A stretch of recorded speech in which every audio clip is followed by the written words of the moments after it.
Football, for the love of the game.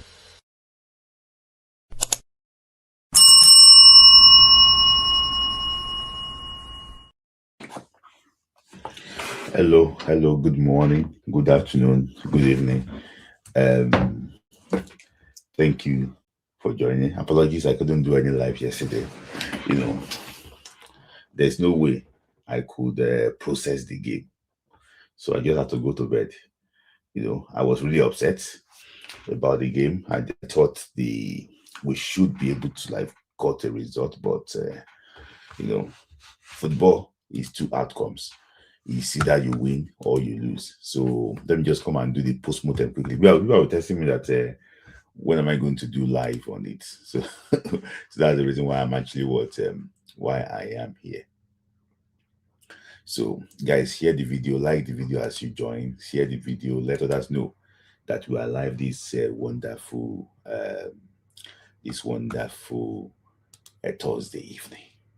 So guys, like the video, like the video, like the video. I know that people are already done.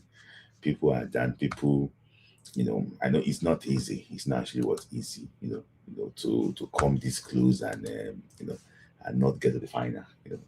Playing very beautiful football and not get to the final. So just gonna talk about my post-mortem. But let me just know where you're joining from quickly. It's not very brief. I'm going to give people the opportunity to actually want to come on and talk. People are not in a very good mood to talk. But let me just quickly do my post-mortem. So if you have not watched my video, just go and watch it. So that's like my early. I want to talk about the issues now. So we all know. Okay, thank you. That is my very good friend, Cuban Photography. So, just from London. Thank you, guys. Well, they did well. This is not our day. Yes. So let me just talk about it generally, so that so guys, let me know where you are joining from quickly. Let me know where you are joining from, so that we can have a day, a few day.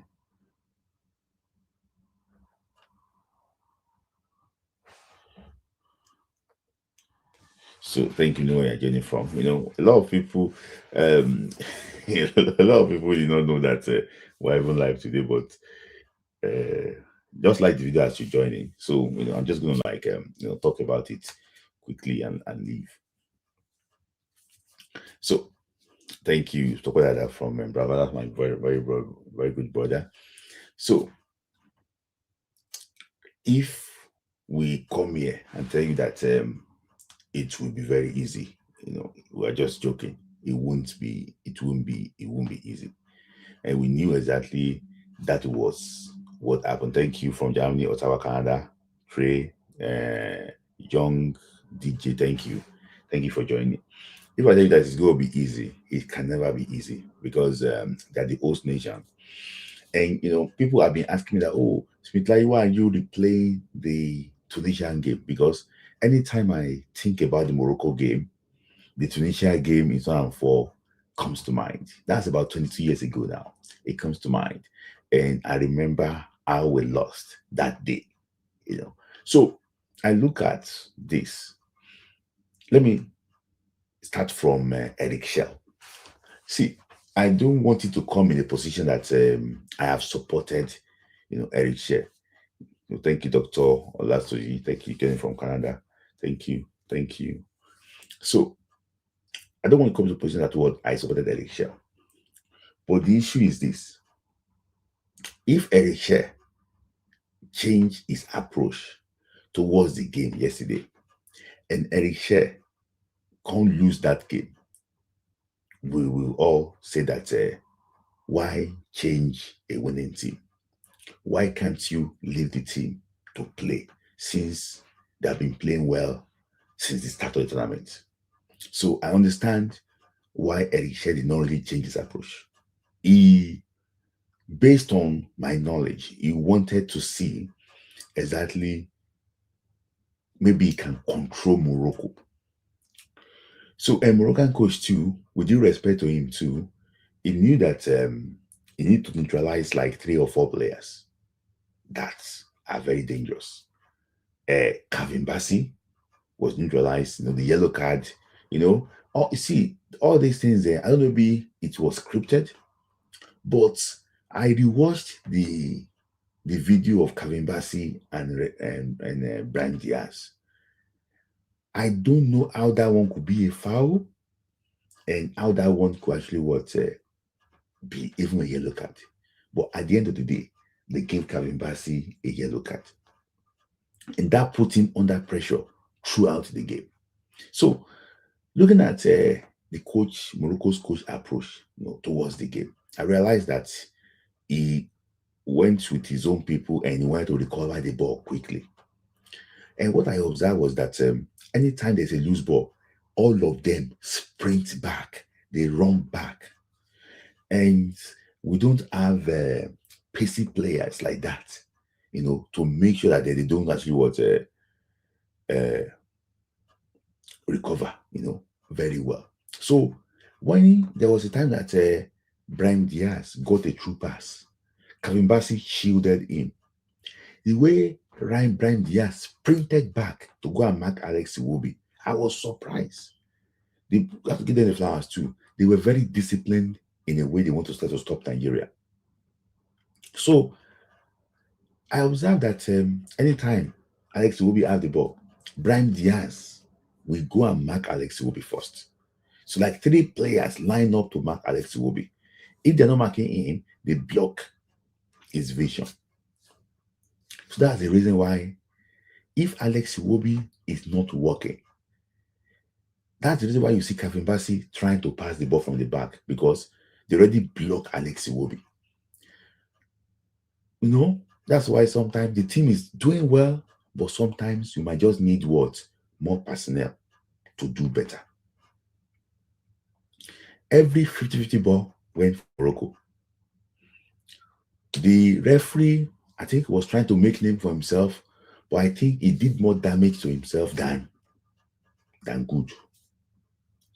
And, as the game progressed, the Moroccans, they formed a mid-block. The mid-block they formed was that they don't press us deeply, but they stop us from getting into their own half. That is what they did. And the main player they stopped was what's it called? Ademola Lookman. The guy that marked Lookman did not come out throughout. He stayed there to mark Lookman. So it was a very good defensive performance. So, give them their flowers too. The reason why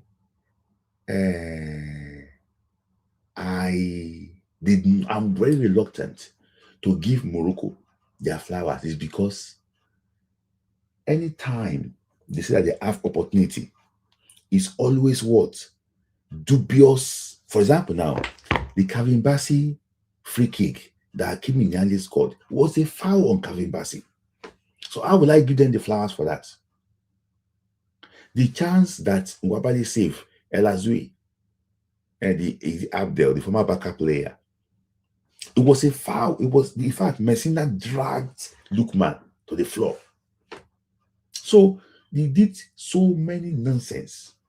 And what even was so embarrassing for me was that they were throwing something to Stanley Nwabali.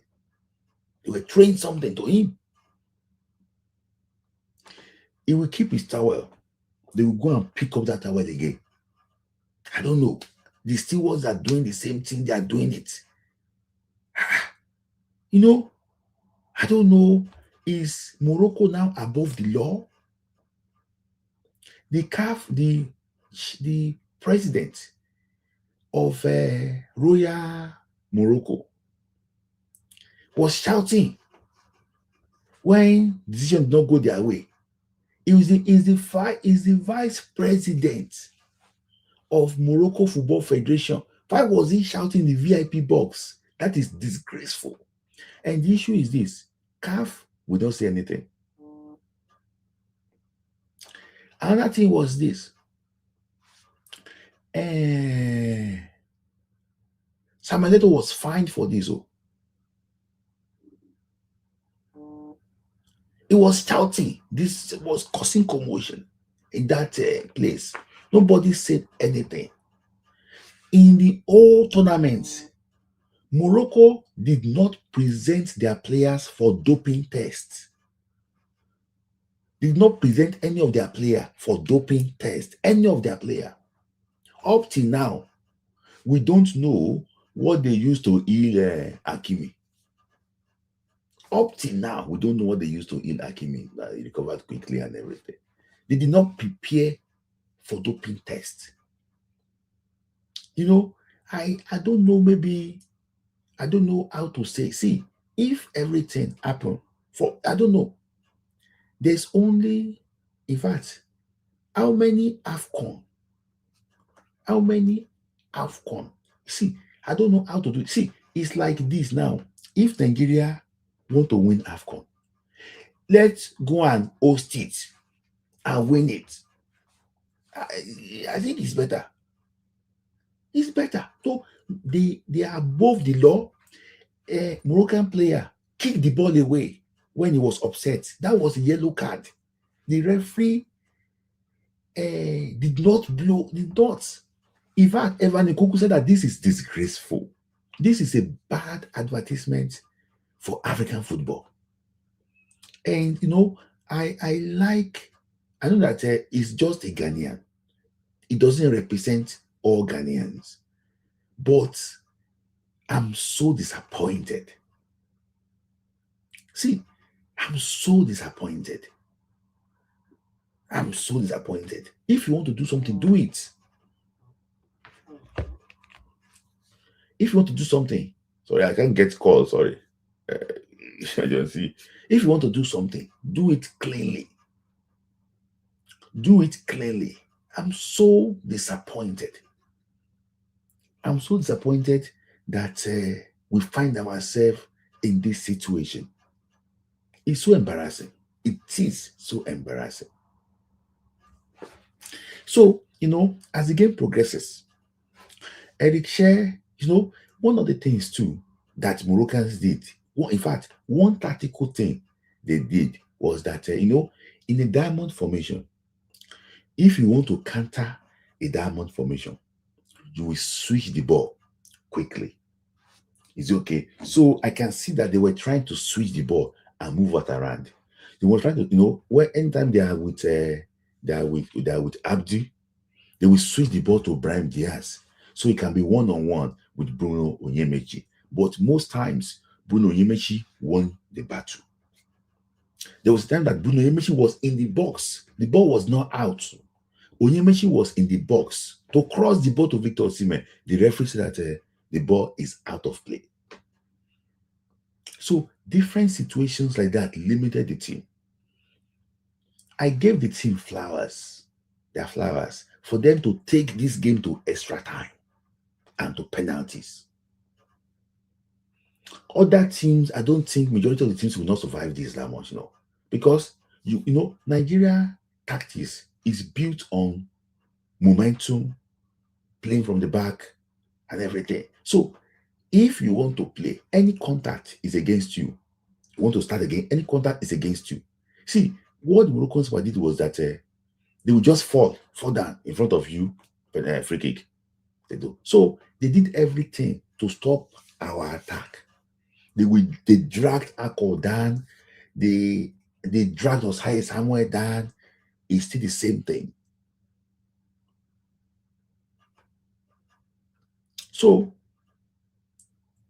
I'm happy for the coach. I'm happy because I'm not ungrateful, because all of us, we are not hypocrites. We know exactly where this team was about a year ago. We know exactly where this team was about a year ago. This team had no direction. This team had 3 points in the World Cup qualifying series. This team lost to Benin Republic in Abidjan. But this guy came to bring the team back, to get them play like this. When last Nigeria played top opposition like Algeria, that same way we play them. When last. So I give the coaches flowers. But I'm saying that one based on what I know. I'm going to come to about the solution later, quickly.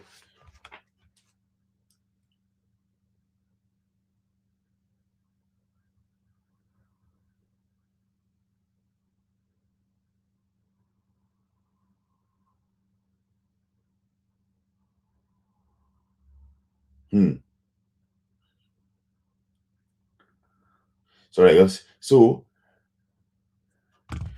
go and coach Sam Ben. Wear suit and go and coach. So some of you don't even look, you're just football fan for something. You don't know. Wear your suit and go and coach.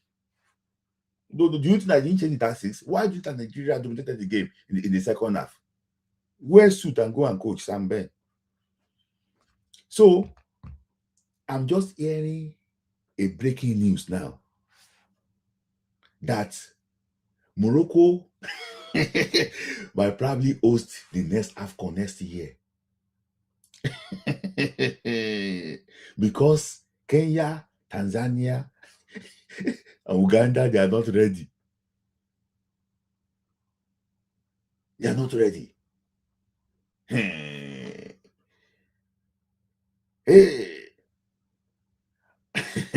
Because there's a proposal. Okay.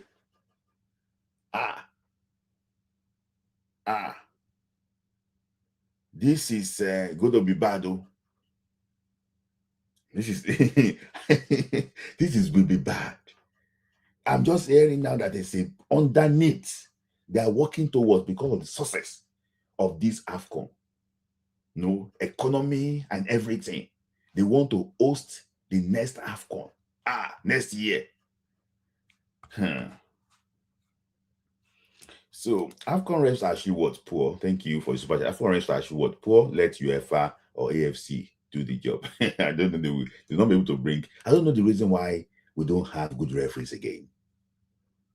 So Kenya, Tanzania, and Uganda, what they are saying is that they are not ready. Kenya, I think that they are having an election.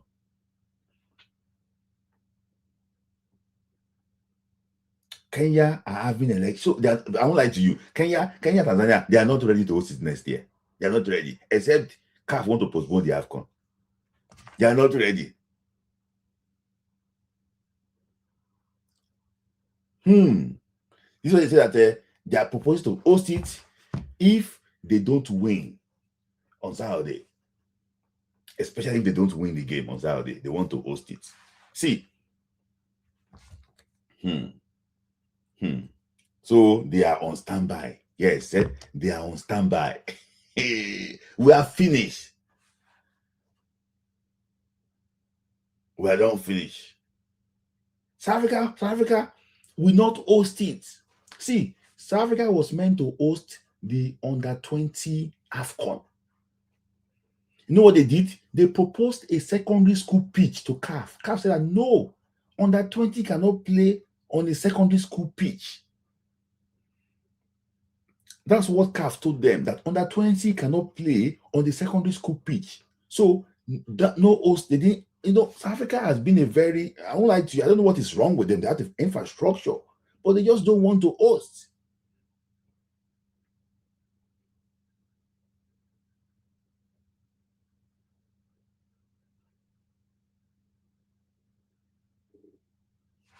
So let's just continue. So sorry to say, Eric Cherry readjusted. If you check it, around 60-something minutes, Nigeria was having 60% possession. He readjusted the formation, make it tighter, but the issue is that it needs personnel. It needs what? It needs more personnel.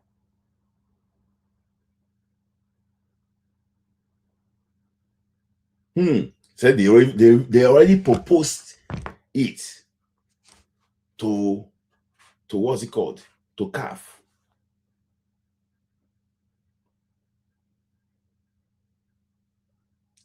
It's too much, oh. Africa need to step up.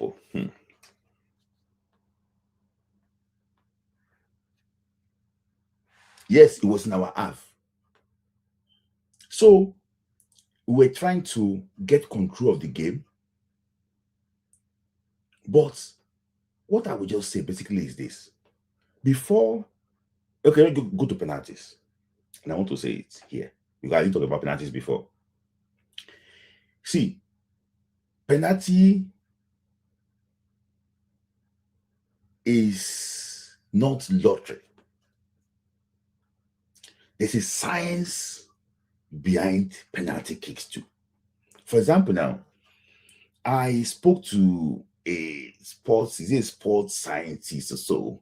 He said that the VAP area of the ball, when you place it, if you kick he said that the one that has the highest weight is the VAP area of that ball. If you strike that area, the ball will not go up. That's why some players normally readjust the ball and set it to the VAP area. Or if you strike it, it's go straight. It won't go up. And there's some players that look at Paul Onuachu. Paul Onuachu knew what he wanted to do. He knew that he's going to stop his run in between, wait for the goalkeeper to make decision and score. He was looking at the goalkeeper. I saw Ivan Toney too play penalty, look at the goalkeeper, make decision, play penalty. The two guys that lost, look at Dele Bashiru. He wait for the goalkeeper to make decision and he struck it with power. The guy that lost penalty, I'm not saying that they are not bad though, but you are practicing with Nwabali and Uzo, maybe with a mass of Asoki in Super Eagles camp. And we understand. Playing penalty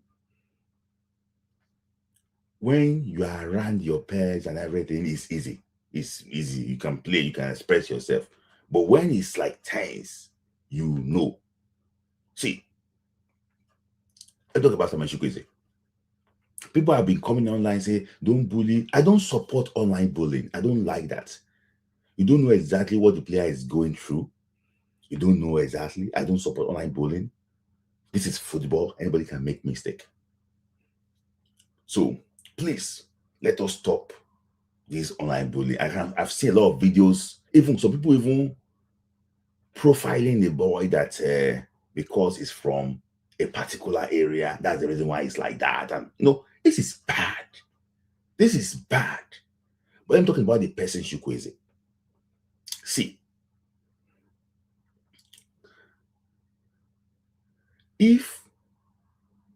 when Calvin Bassey missed the penalty against Congo, people did not really call out Calvin Bassey. You know the reason why? Because Calvin Bassey don't perform for Nigeria. I can tell you today, if Victor Osimhen played penalty and then cash am, Victor Osimhen, people will not come out and play Victor Osimhen because Victor Osimhen don't perform for Nigeria. So you can see that people did not really call out Bruno Yemechi because Bruno Yemechi don't perform for Nigeria.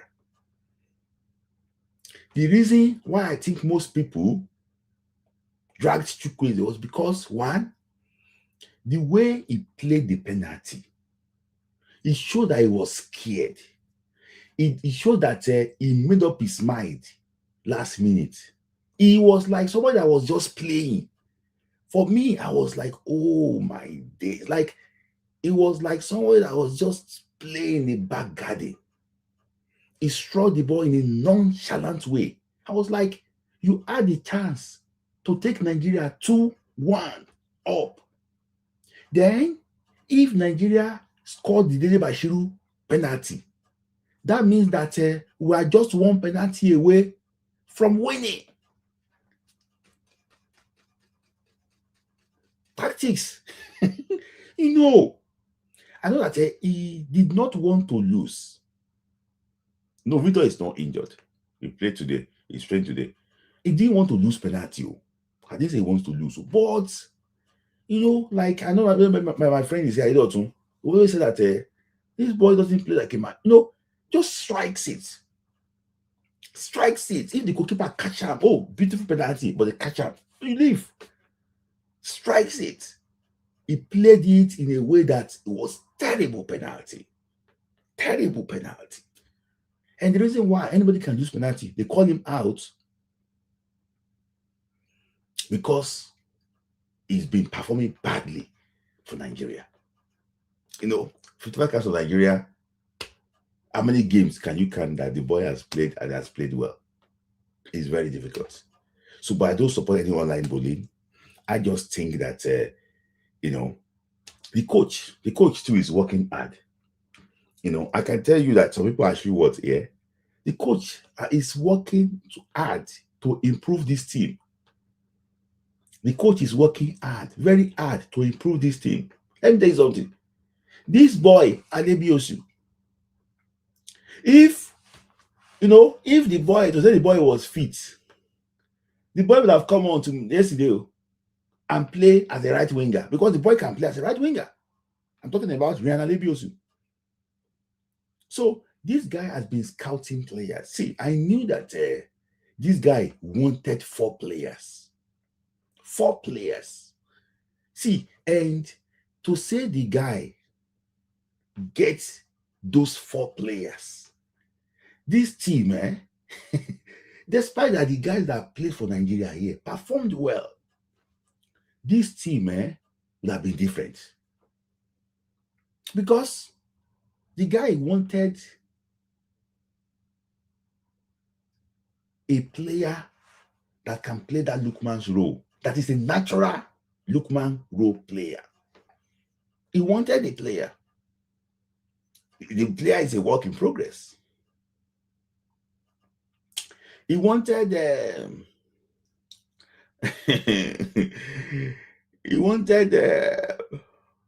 I don't want to mention the person so that you guys will not go and be adding 2 or 3 together and go on. So this guy knew exactly the position that would give him problem. He knew. See, Akwa Adams came to the team and he performed well. But his first choice wasn't Akwa Adams. His first choice wasn't Akwa Adams. See, but Akwa Adams came and performed well. So, because we are not getting people, it's not as if we have a functional age-grade system that we can promote player. So that is one of the major reasons why we lack culture. For example, now we can't take players go. How many players can come on and say that's okay? They want to come on and impact a game like that. When the going was tough in 2000, Bonfrey Joe looked back and called Julius Agawa.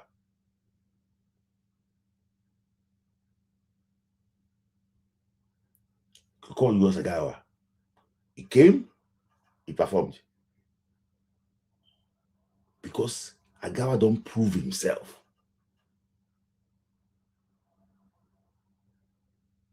So, it's a very big thing.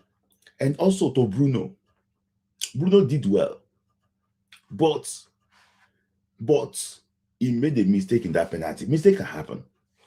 You are not looking up. The guy where you won't play, the guy don't move already. Why can't you just play the ball on the other side?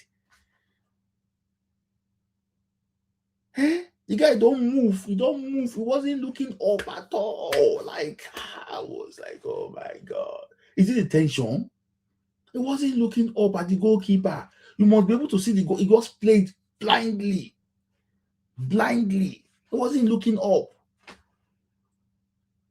So, we lost penalty shootout again. Our goalkeeper saved one. One thing you are sure is that Stanley Wabali will save at least one penalty. The only time that he didn't save was against Jamaica. Was it Jamaica? Against Jamaica in London. I think they scored, and they missed one. I think one was probably outside. He didn't save any. And I think that he was facing so many mental issues then. And he was trying to go and bury his parents in Nigeria. So I think there's a lot of things going on. But he didn't save any penalty there. So I just think that he's going to save. He saved 2 in the World Cup qualifier. Yeah, thank you. Yeah, Congo. He saved 2. He saved 2. He saved from Twanzebe. And he saved from Musimani. He saved 2 in the World Cup qualifier.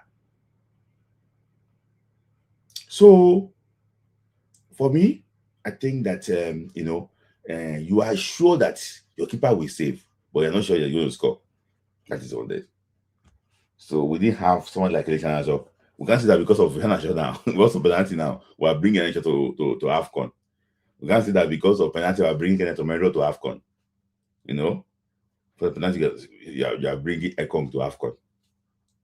So all these guys too must step up. At least learn how to play penalty. Learn how to play penalty.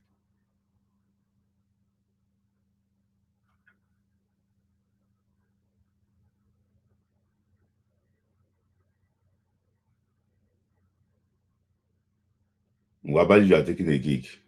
We don't have Murphy. Murphy to this thing. Let me just take this super chat. Sorry. Is it possible for Calvin Bassey to be protected since this was wrong? I'm not sure. For them not to protect Ndidi, I don't think these people will protect Calvin Bassey because he will not even play the final. We will play the third place. I don't care. So they're just going to play probably Awaziem and Semi Ajayi will play that third place game.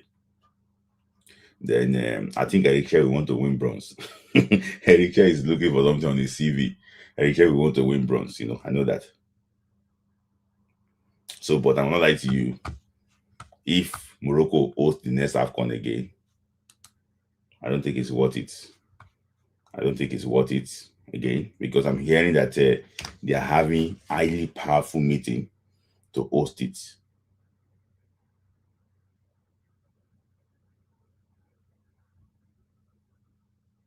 Women coach of the year, imagine. People are on this and saying Falcon must have spoken. I said that. So I am happy that we have a very good foundation for our team going forward. Shell should stay and be allowed to select the players that will help this squad. Yes, the guy. I'm like you. Kudos to those that got Alebiosu. Kudos to those that got Alebiosu. Kudos to those that worked on Benjamin Fredericks too. I just think that going forward now, it should be go to Ethiopia or Egypt. So let me just try and put the link so that I don't want it to be too long. I've already talked for 30 minutes.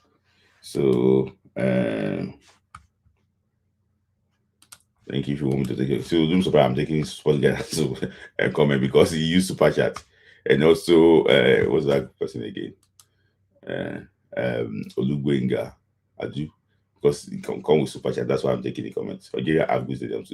Algeria will never host it. Algeria said was past Morocco. Algeria was past Morocco sport grinder. See, with what I saw with the Algerians, it cannot even work. See, Morocco will not even come to go and play in the AFCON. It was. There was. So let's take it now. See, it's just a see, I'm pro Senegal to win the AFCON.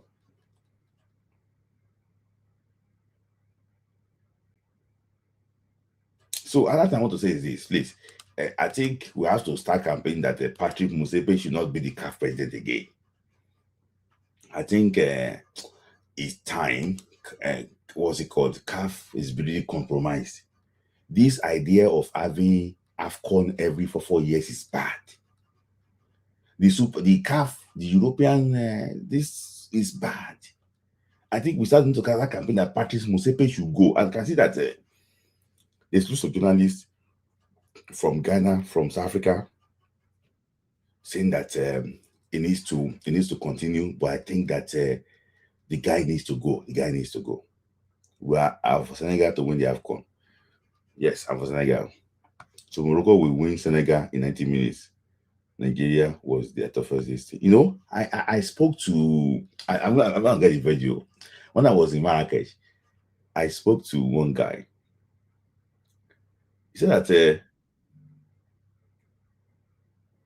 the cup will never leave Morocco.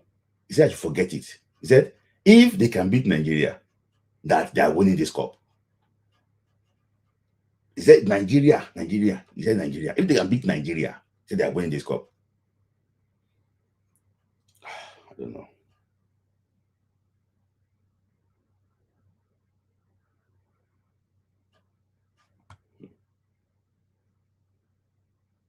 So I have people actually what here. I have Zizo. Zizo, Yeah, thoughts?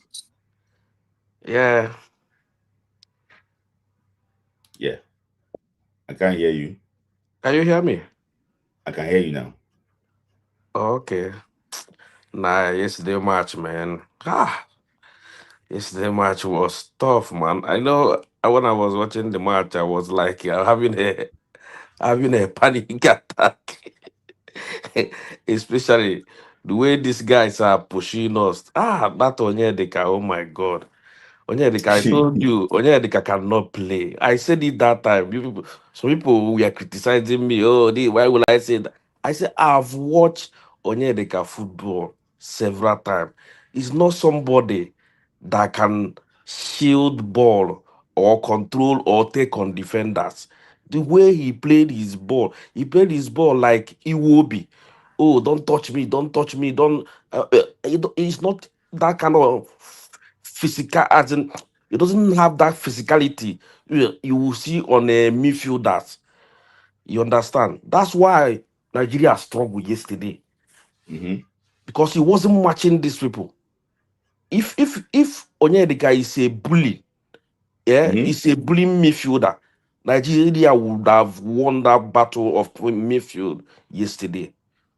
Ndidi would have done better than look, go and watch Ndidi versus Algeria. Even in that midfield, there was a time Ndidi lift ball over the head of a Algerian midfielder in the middle of the game. They were surrounding him. That kind of confidence, Onyedika doesn't have it. He's Mm-hmm. always scared. That's why you see him on that match that day. He he lose some balls that he would have used to create chances for Nigeria. He lose it because he doesn't know what to do. Mm-hmm. He doesn't have. Yesterday he lost. He was lost. He doesn't have confidence to go forward. All this one they are saying is attacking me. This guy can play.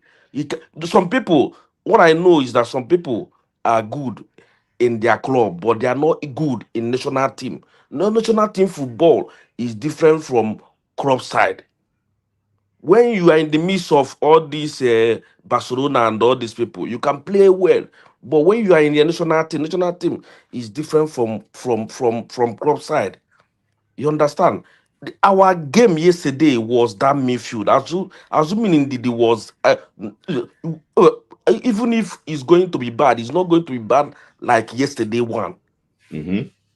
You understand? Even I know the referee was not even helping us, but some balls we get, the way we lose it, especially Akon, the way we are losing ball yesterday, I was like, what is happening with their legs? Can't they control ball? Can't they guide ball anymore? Even Osima as well. As in, it's like we even look man, it's like three of them there. We are battling with to control ball. Yeah, Mm-hmm. that all this thing contributed yesterday. Our midfield is not supplying that. Even when our attack got ball, they just lose the ball just like that. Yeah. It was that first time Lookman got the ball. After that, it's like their leg can't control any ball anymore. Mm-hmm. See the way Bassi was so playing. playing with passion, playing with zeal, playing with confidence. That is what I expected others to do. Calm down. Just calm yourself down. Control the If ball. Let these people commit foul against you. You understand? You have to let them commit that foul. You don't need to be playing the way but with due Cameroon respect, played them. sorry, Zizo, the referee too, even if they commit foul, the referee will not blow it for Nigeria. Yeah, I know the free will not. I know but you, if okay, even at that, look at the way they were complaining to the referee. He's not even paying attention to them. Even on three occasions, with they nearly score goal from the foul. They were waiting for a free to blow against Morocco. The one of Lukman, the one of what's his name, Alex Iwobi, and maybe Onyedika. These people they want to win this thing by power by force. You Yes, see yeah, that I know. final. You see that final is gone. What they will do to Senegal is even understatement to compare what they did to us. Mm, I mm. don't know. Somebody said Koulibaly collected yellow card. It's not going to See, play they final. gave the key players of Senegal yellow card. They're out of the final. Jesus.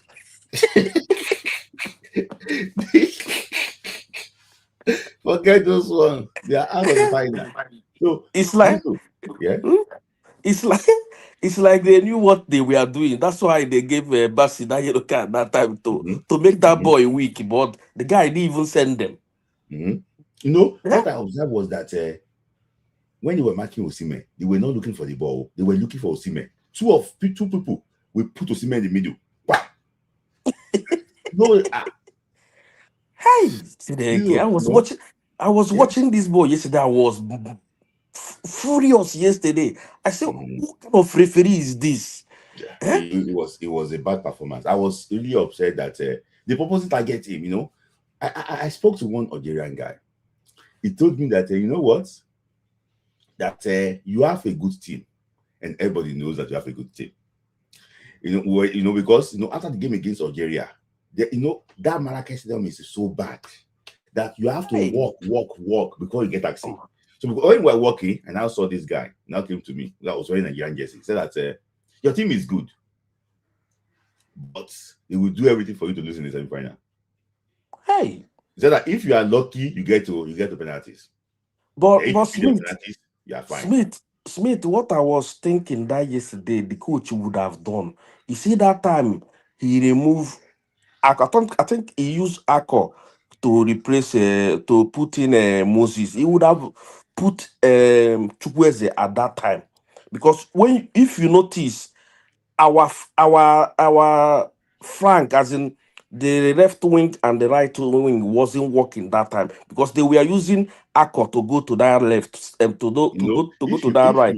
If you remember, Akko was still trying to hold the ball and help defensively.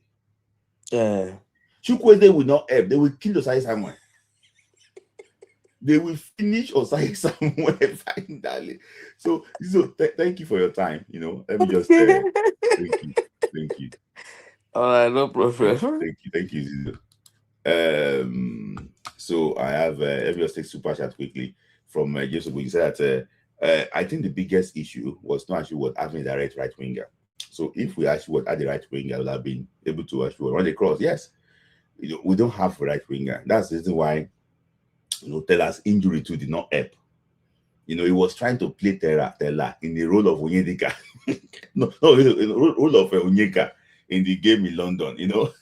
That one wasn't working too. It wasn't working. It wasn't working. So Zizo, if you can leave the meeting so I can allow other people to actually join. I think somebody's trying to join, but I just said we have to be 10 here. So Team Topper is here. Let me just bring Team Topper quickly to say it up. So you are next, Tayo and Kunlexi next. So I have Ombu and Idoton here to Ovi, Ushe, and PJ. So let me just bring Team Topper quickly. Your budget next, Tayo and Kunlexi. So Team Topper is okay. Good evening, Similari. How are you doing Good today? evening. Yes.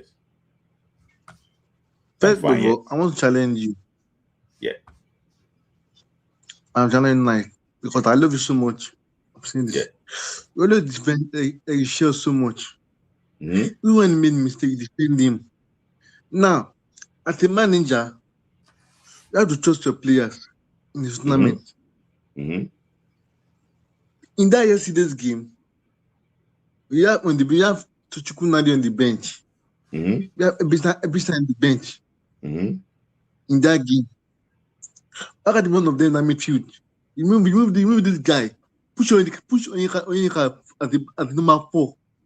Let this guy, let Akisimu or Tuchukwu Nadi go forward to support the midfield. Because yesterday, it's only that marking that yesterday. Nobody's marking. I'm playing when that way at the DM. It was not working at yesterday. We were losing balls to me. I expect to make that catch in that game. Please don't win football. The midfield has been choked already. Akimi and the guy back are going forward, and Maguire going forward.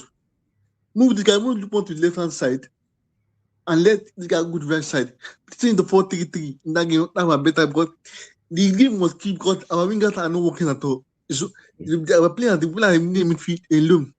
I mean, it started about moving the guy to the other side, look more to the left hand side to challenge Akimi. Akimi not go forward anymore. Find to move either a UK or one of the guys to the western side to pressure Mazraoui. That's better. But leaving them. Oh yeah, I can hear you speak. I can hear you. But So I can speak. I can they hear you. brought in a UK. See, you guys, they brought in a UK. You see, a UK nearly cost us to draw the game against Tunisia. And Okay, a UK will not come and play. Smith. A UK cannot do Smith. anything. Wait, Smith. Who picked the team to? Who did have one team? Who picked the team to have? Who picked the team? Okay, if they didn't pick a UK, I'm telling you now. Mention a Nigerian player I can call me. What about Tele? Eh? What about Tele? We should tell. See, let's be honest. Okay. We don't have players. We don't have players. Okay. Okay, let me ask you a question, Larry. Yeah. That team to have that con team. They could have con. Can they win AFCON? Can they win Morocco yesterday? Oh. Without playing, can they win AFCON yesterday? Can they win that match yesterday? You are playing yesterday. Forget about the officiating. You are playing yesterday. Forget the officiating. Can we win that game yesterday? I think we can win it. How? You know, how? The issue is that you know, they form a mid block for us, you know, in that game. And anytime we come in contact with their players, the foul is against us. If the referee allow the game to flow, like the game against Algeria, you know, we can move the ball quickly. But the issue is this. Let me tell them when they stop you, most times you want to assured play. I think you can assure it can put you down slightly. For me, it has been a very close. Okay, you know what I know when manager that anytime playing, getting tactical battle, you don't lose it. Remember that Congo game too in the playoff. These are the playoffs. Remember? But yes, these are the playoffs. Don't have plan B. Those not plan B. See, but it was plan B that he used against Tunisia, and the plan B backfire against Tunisia. That was plan B that he used when we were 3-0. He brought in people to come and wingers. The wingers came there, they did nonsense. See, you have to work to the strength of your players. We are not Brazil, we are not England. We have players that are limited. See, Eric Shea is using a back four. Only one player there is a regular for his club. Maybe a guy. That is Basi. Okay, I want to ask you a question. Out of our back four, how many of our back four can play for Morocco? It's only Kevin Basi. Yes, I agree. Somewhere bench Hakimi? No. Can Bruno bench Mazraoui? No. Can Ajayi bench Agua? No. See, you have limited players. See, For you to but I say compete no, at no. this level, No. you have to give the coach his flowers. I agree. I agree that the man tried to believe, but what I'm saying that sometimes you have to be flexible a bit. Let me give you an example. Tanzania play Morocco in the state stadium. Morocco was talking to score them in that match. What they do? They play good football there. Yesterday, a tactical switch. I beat that game. What that game? The Moroccan side. Sorry, I'm just saying. Okay. That Ajayi might bench Masina, Basi compared. No, the issue is this. Masina is a left center back. Basi is our left center back. That's why I'm saying Basi, Messina. Masi is eyes of Messina, but Agua is their right center back. Sorry. Okay. Yeah. Let me go. I believe I'll drop them. See. If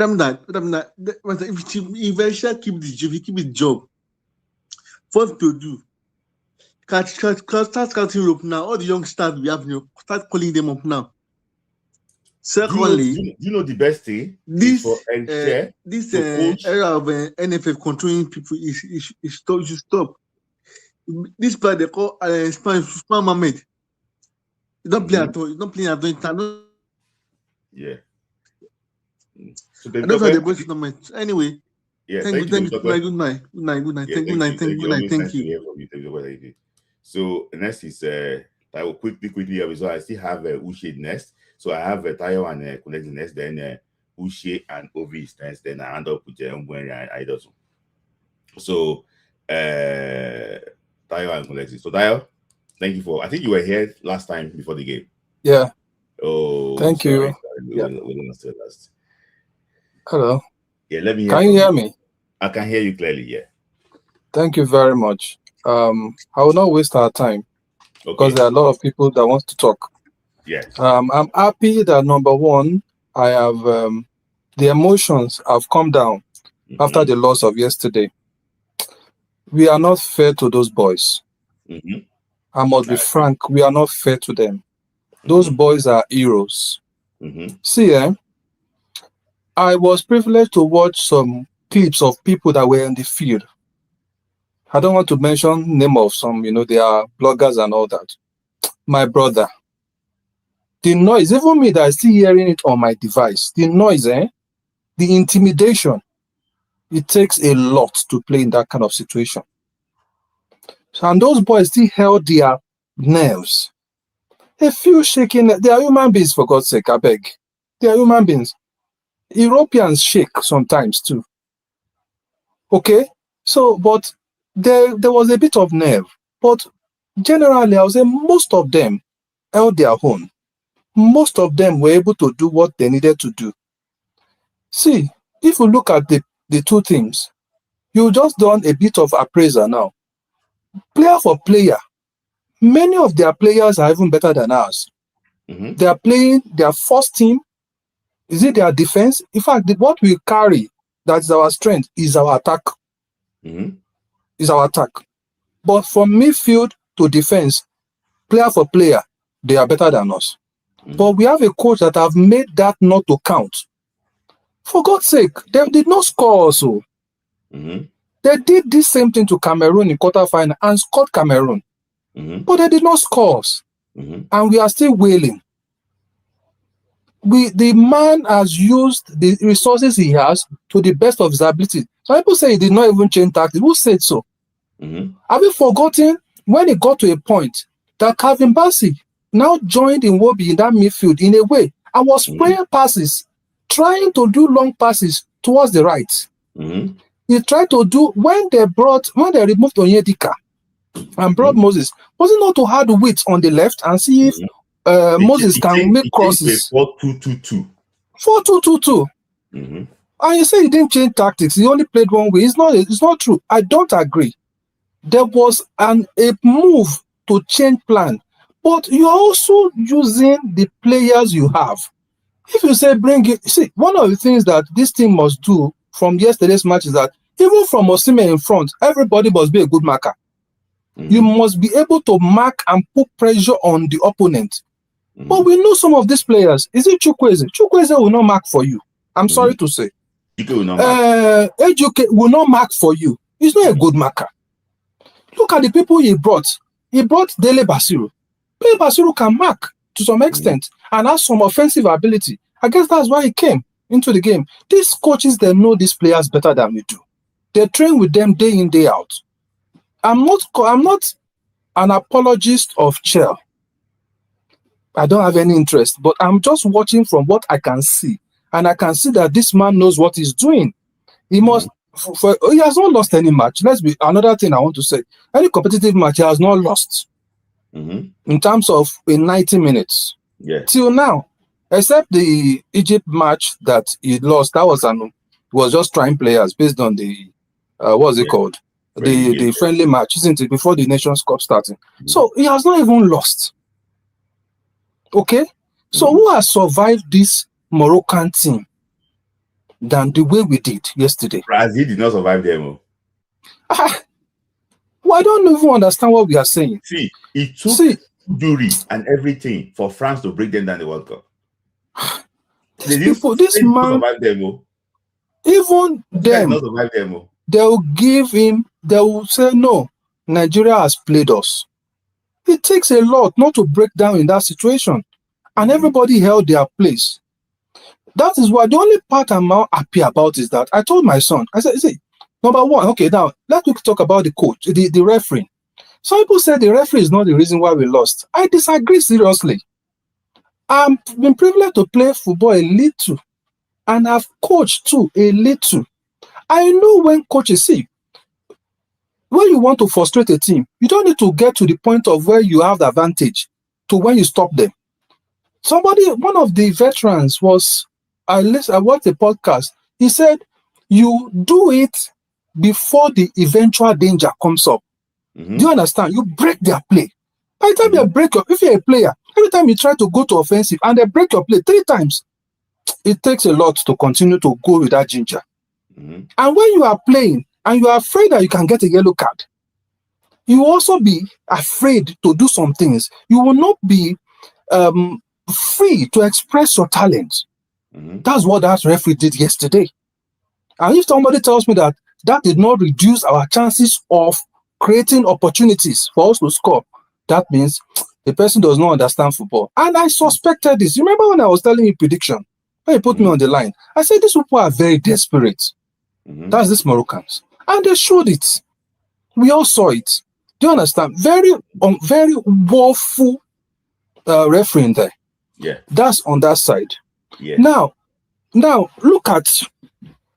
let's look at what happened in the penalty. I told my son, we were watching together, and he told me, I told him that finally God has helped us. It's now 50-50. That referee cannot help them again. Our salvation is in our hands. And that is where it pained me so much that we could actually win that match against all odds. Because when we got to penalty, it had become, if you had even beaten them in penalty, I guess them too, they will say it is God's will. Maybe, you understand? So I thought that we would take it like a last chance we had to make it happen. Nobody can excuse Chukwueze. Yeah. But more than Chukwueze, let me tell you the people I even blame. I blame the senior people in that team. Why? Who are the senior players? The senior players are the likes of our captain that took over from Osimhen. Is a senior player. He lost penalty against Diago, so he's scared. It doesn't matter, sir. It doesn't matter. It doesn't matter. It doesn't matter. You are talking about Ademola Lookman. Is in that team. No. Yes. We are talking about. More senior player than Lookman. It doesn't matter. It doesn't follow that way. We are talking about regularity. We are talking about experience. We are talking about exposure. You can come into the national team before me. Does not mean you are okay. Do you know how many people are senior to Osimhen? Based on my information, based on what I hear, I think Lookman was going to take the fifth penalty.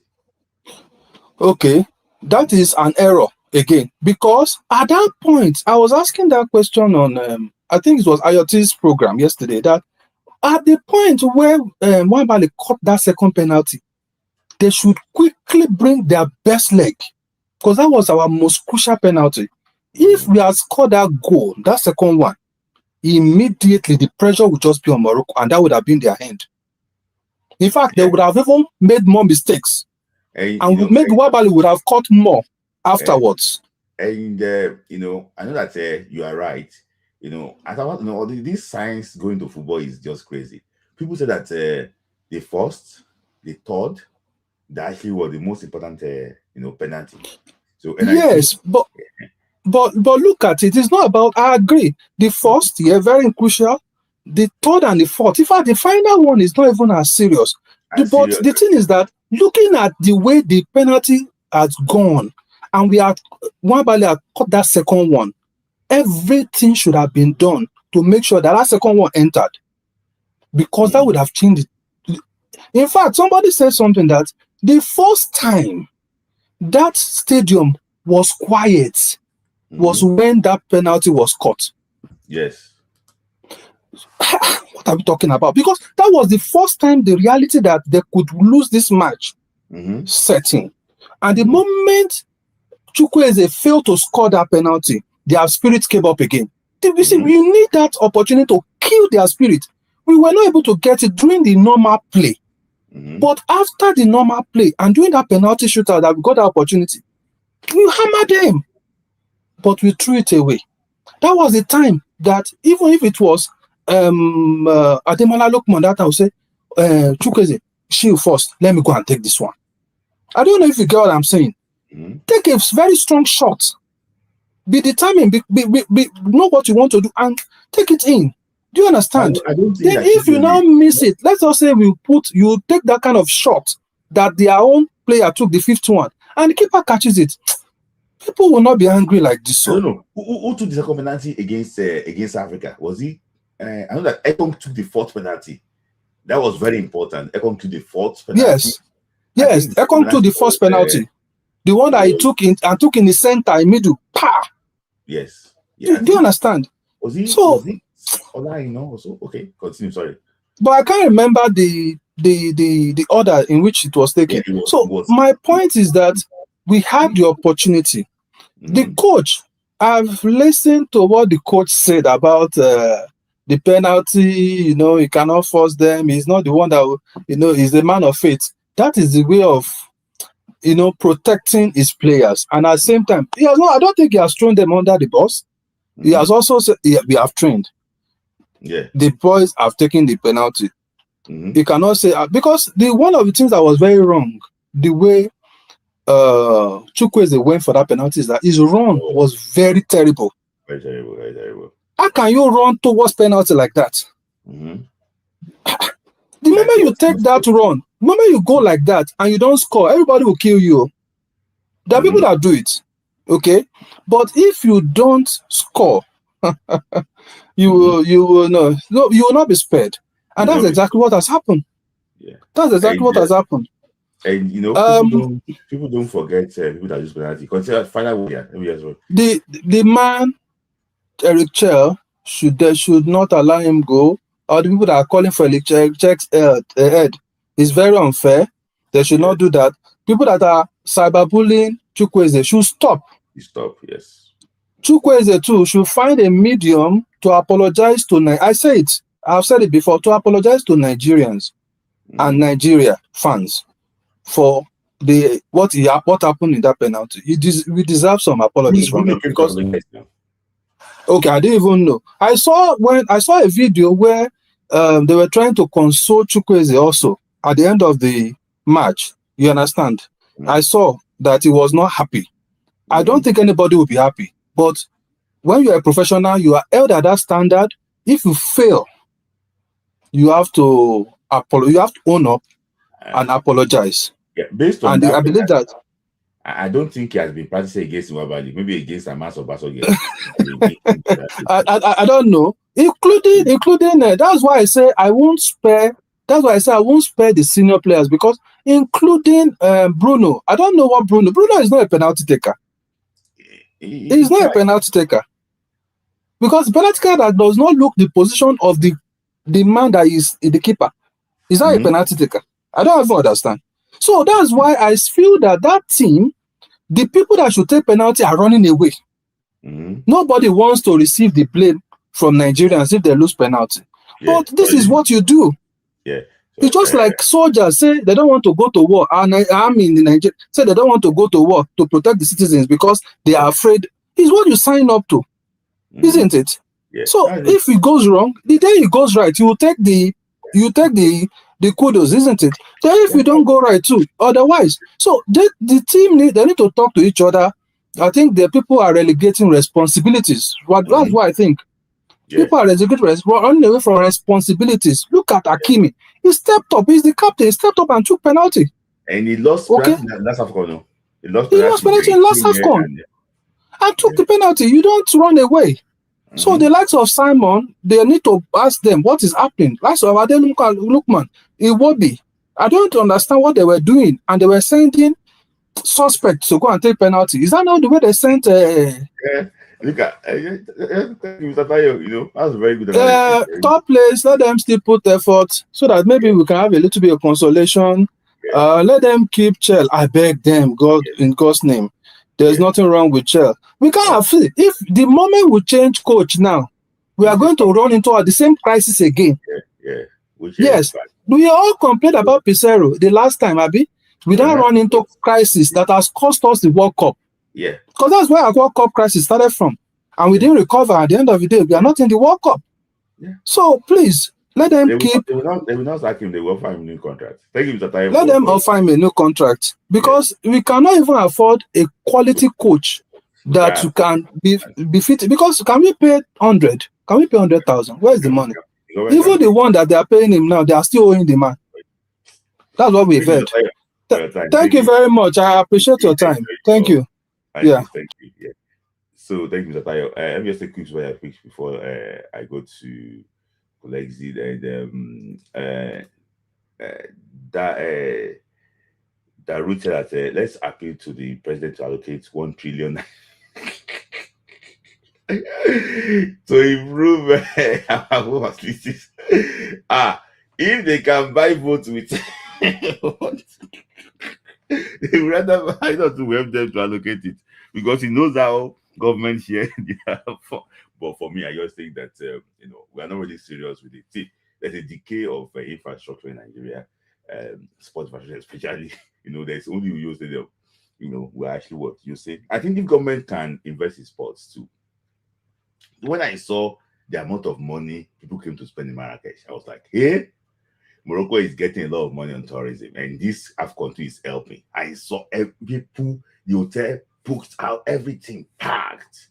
In fact, they will. I don't know how much they will spend in that city that day. So it can also help us too. Government look at that way. It's not only coastal highway. So let me just also take this. Uche is laughing. So let me just take this this comment too. That actually was very sad that there's no other country.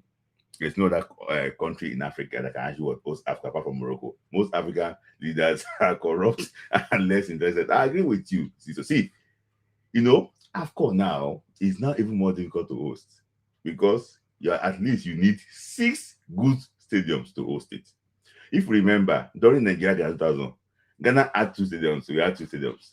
And 4 stadiums, we hosted the AFCON then. But now you need 6 good stadiums. I think there was one in Fez, one in Agadir, Tangier, Casablanca, 2 in Rabat. They just, and who can add that infrastructure in Nigeria? Ghana, Benin Republic, and Nigeria try to bid for 2029 AFCON. None of them have stadium that is proper. So we have problem. We have problem. Ghana doesn't have stadium. The one they have in Kumasi, they are painting the pitch green to look lodge green. So they don't have stadium. Nigeria, we only have Fuyo. Let's be honest ourselves. We don't have stadium. The one that they are building in Damawa cannot host AFCON. So it's a big thing. And if Morocco should host this AFCON again, I think we should boycott AFCON finally. Because and it will be a big surprise if they don't host it. So let me hear from you. Yeah, thanks. Can you hear me, Smith? You can hear me, right? Yeah. Yeah. Thank you for having me. It's I think I wasn't. I think there was no blow that was going to be deadly than that would knock me out like the World Cup qualifier knockout. The only annoying thing is it felt almost like a deja vu. And I have always been a proponent to say that Richel is learning at the game. But I think in a lot of similarities, maybe not as worse as the last time because we probably had a bit of a better players in the bench this time compared to the DR Congo game. It looked quite similar. And I will start with the penalty kicks. And then I'll go to the tacticing game. I still believe that there was a lot to be done. It just didn't use the right tactics, but I'll come to that later. The penalty kicks, I think, to me, yes, I guess people who play penalty shootouts already, I don't know why it's not hard to have 5 standard sets. See, we have this is bonus now, so it's almost like a crisis as well. Penalty shootout. We need to have 5-7 players standard. Whether it's no matter what the situation is, play it. And penalty kicks is an act. There's a way you play it, and there are rules to this. And each rule, that's part of the science, the technique, and the rules to it. Most of our players, except Onuachu, did not follow the right rule.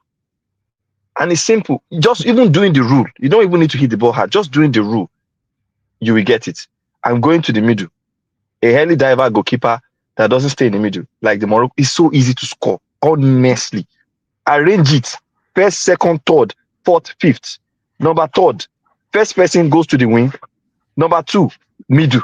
Number 3, wing or even middle. Confuse him. That's another rule though that you can use. If you don't want to have synergy between your players that are the way you have arranged it, you just want to choose individual player, choose your style.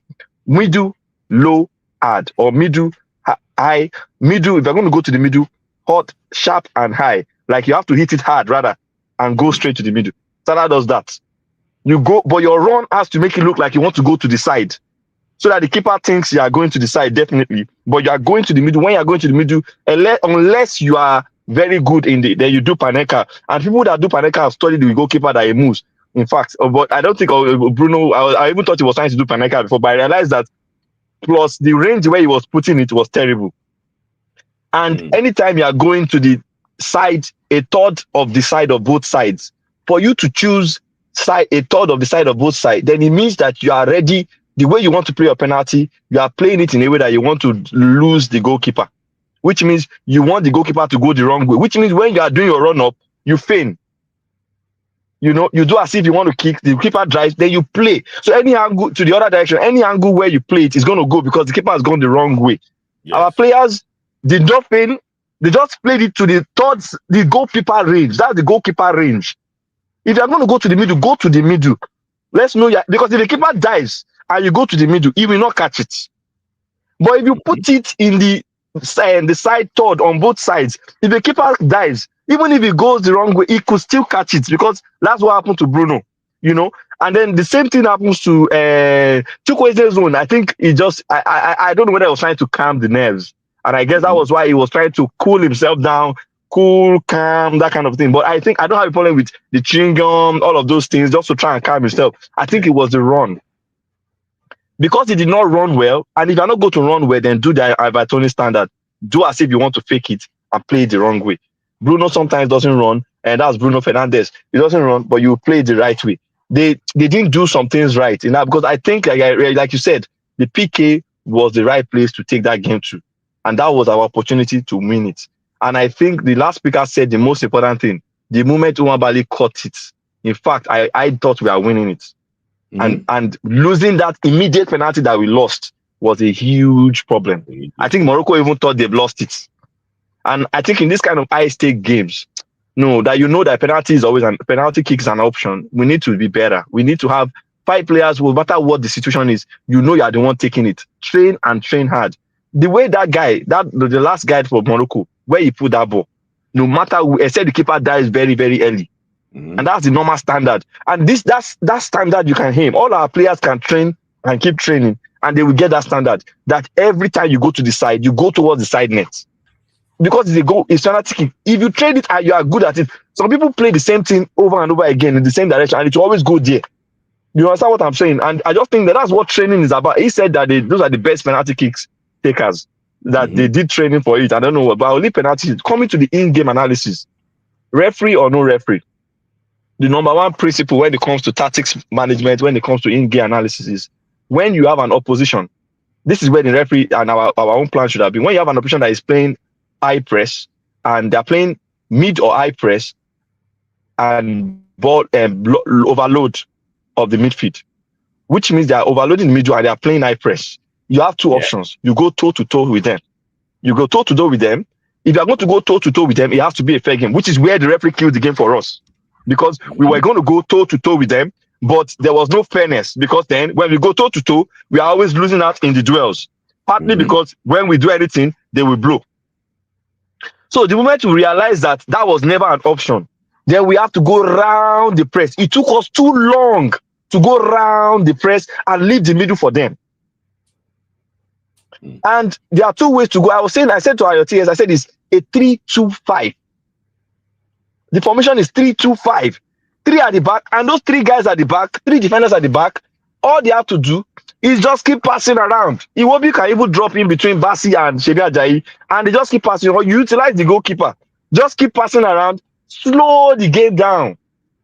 And then before you know it, switch to the wing. Switch quickly to the wing.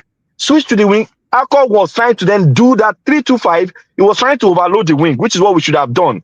He wanted to give it to AFCON, but his control in that day, he was having a bad game. I would have brought him out. I won't bring Moses Simon. I would have brought Onuachu, because at that point, we were supposed to bypass their press and go up and go high. Get Osimhen more involved in the area duel. Get Onuachu involved in the area duel. Maybe they would drop the ball down behind their press for Lookman or all those guys to pick the ball. Bright did something that we should have done more. Bright and Bruno did something we should have done more as well when they blocked the middle, which is the moment they block the middle, you will realize, and you said it in analysis, I don't even remember, that when they do that, the fullbacks get space to run into. Yeah. Our fullback did not do justice to that. They did justice defensively, but attacking wise, they were a bit behind, because they were the ones that would have opened up the space.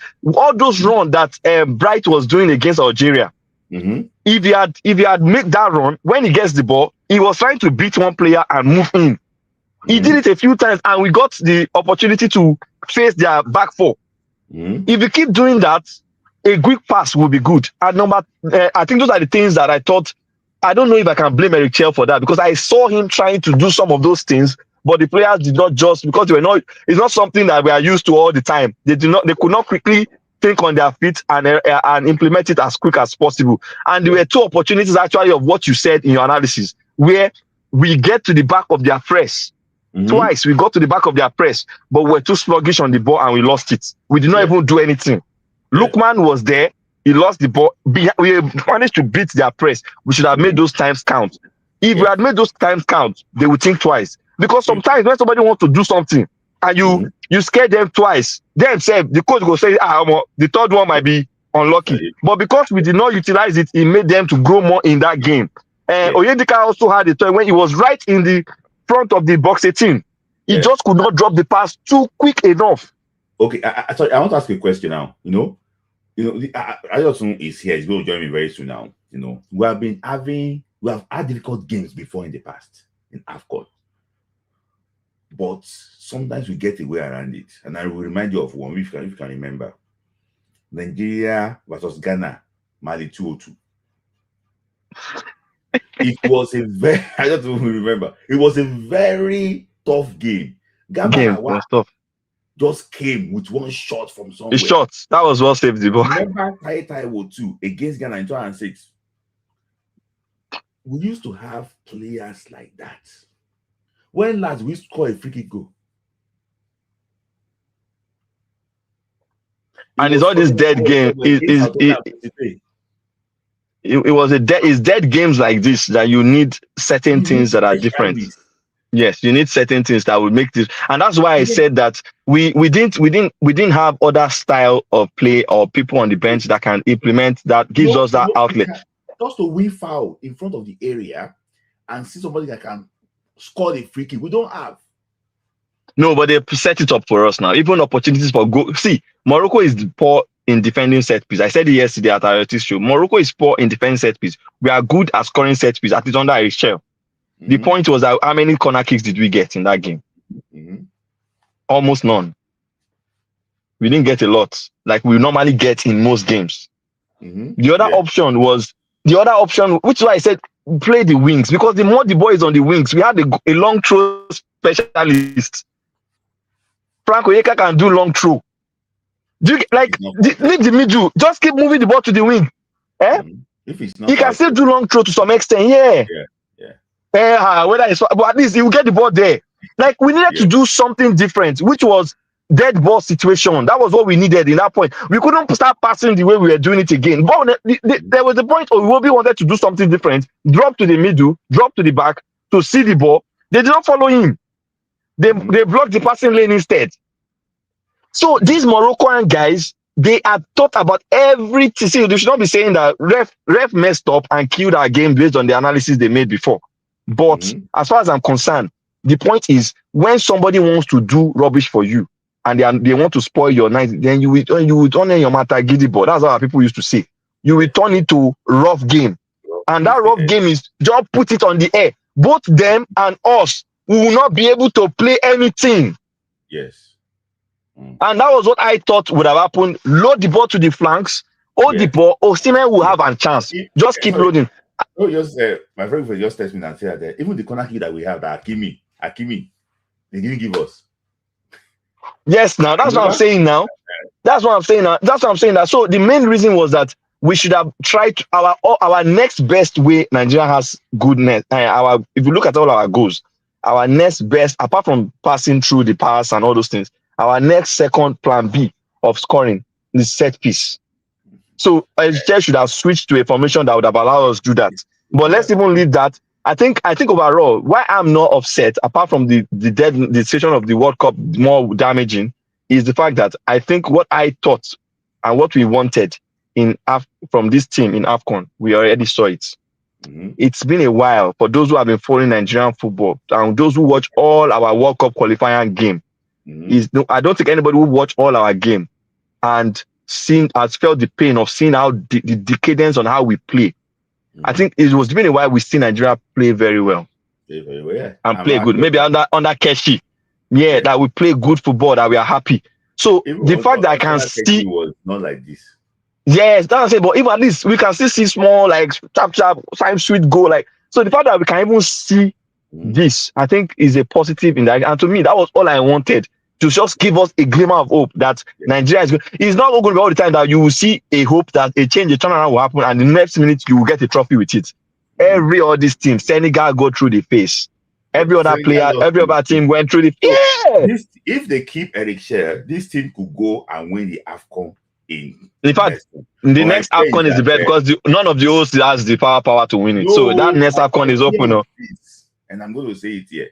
South Africa, Morocco, they are thinking that if they don't win this weekend, they want to host the next one. And they will look for something to disqualify. They will look for something to disqualify. Anyway, they've always changed competitions within the last minute. And Morocco is almost ready because they have the stadiums available already anyway. So which is terrible. Yeah, thank you for your time, man. I wanted to point out something that I think we I don't know how the coach will implement it, but I think Eric Scher needs to, when he's making situations and when he's making lists, I don't know if he has how much power he has on the list. I think sometimes we have to prepare, which is now looking like our Achilles tendon, that once we have teams and teams are going to learn it, once they block the middle, and there are several ways to block the middle, he needs to find two ways around it that the players also train for. I don't think they train for anything he's giving them. It will just be giving them, but I don't think they trained with that kind of plan in mind, and they need to train for that plan. And number 3 is he needs to find the right players on the bench that their role is in case some of things like this happen. Like players that they may not be very good on play every time, but players that when we want to go to plan B or plan C, that's their own job. They know how to deliver it well for him. Because as far as I think he has his good first 11 now, but what about where the first 11 are not delivering? what happens when you want to switch things around? Do you have players? Now the question is, we don't have to have them right now. I believe we do. We just need to look for them. They might not be all stars. That's why I said that they don't have to be gun blazing all stars. They don't have to be but they might be able to do certain things well for us. And I think that's where it needs to. And even wait, I will tell you this again. Even Eric Shell too has to be brave enough sometimes to make those subs, those tricky subs, and allow these players do what they have to do. I'll give you an instance. I think that one could already tell that Akko was having a bad day that day, and the way that game was, because he and Oyedika would have saved us, but they were having a bad day. Sometimes part of brave was to. If you want to take Akko out, who are you going to bring on? Honestly, in that game, with how terrible it is, either I'm bringing in an extra midfielder that is good on the ball. I don't know how good Aki Somiro has been in the pitch, or I'm bringing a striker, a tall striker that will just let's go up top. I'll bring in Onachu. I'm telling you, I will bring in Onachu and I will keep going up. Do you know what happened when Onachu and Victor Osimhen played together against Uganda? But that game, it became more obvious because Onachu was still not in Osimhen's space. So, Onachu was not in Osimhen's space. Unlike Tolu's game, when Tolu was in Osimhen's space, Onachu was not in Osimhen's space. The problem with the issue there is that who would drop for the other, and you said it. You do know that if Onachu lose the ball, does he press back? Quite all right, but Osimhen does. Osimhen doesn't have to be the top 9 again. All Moroccan. Do you know that the first person to displace Onyedika was the striker? Was Kabi came back to come and displace him, rightfully so. That's in our came back. It was the formation when we were on the ball was 5-5 for Morocco. But the truth is that I'm not saying they cannot do press. See, sometimes we don't have to play the way other people play. They cannot see that game, even if we press and collect. We know we pressed and collect the ball a few times, and it was a foul. The ref kept blowing foul. Balls that were very clean. So it's not about the press again. It was about to give us something to make them think twice. My problem was we did not give Morocco. We allowed them grow in their game. So at some point we were waiting for them to be tired, and they actually got tired. And we got a bit of a breather on the ball. But even at that, we still did not create chance. All they did was drop deeper for us and block the passing lane. They weren't running and as much as they should anymore. They played the game for 2 hours. None of us will score. Of course, I feel so. I don't think anybody will score, to be honest. But I feel that early on in the game, at least towards the end of this first half or in this early on part of the second half, we could have given them a doubt, make the coach think about, I want to change my tactics too. And sometimes when they put you on pressure, and you want to make changes, that's where mistakes happen. We did not make the Moroccans question their tactics on that day. And that was where we could not create or any impact. That's my own issue on that tactical aspect of it.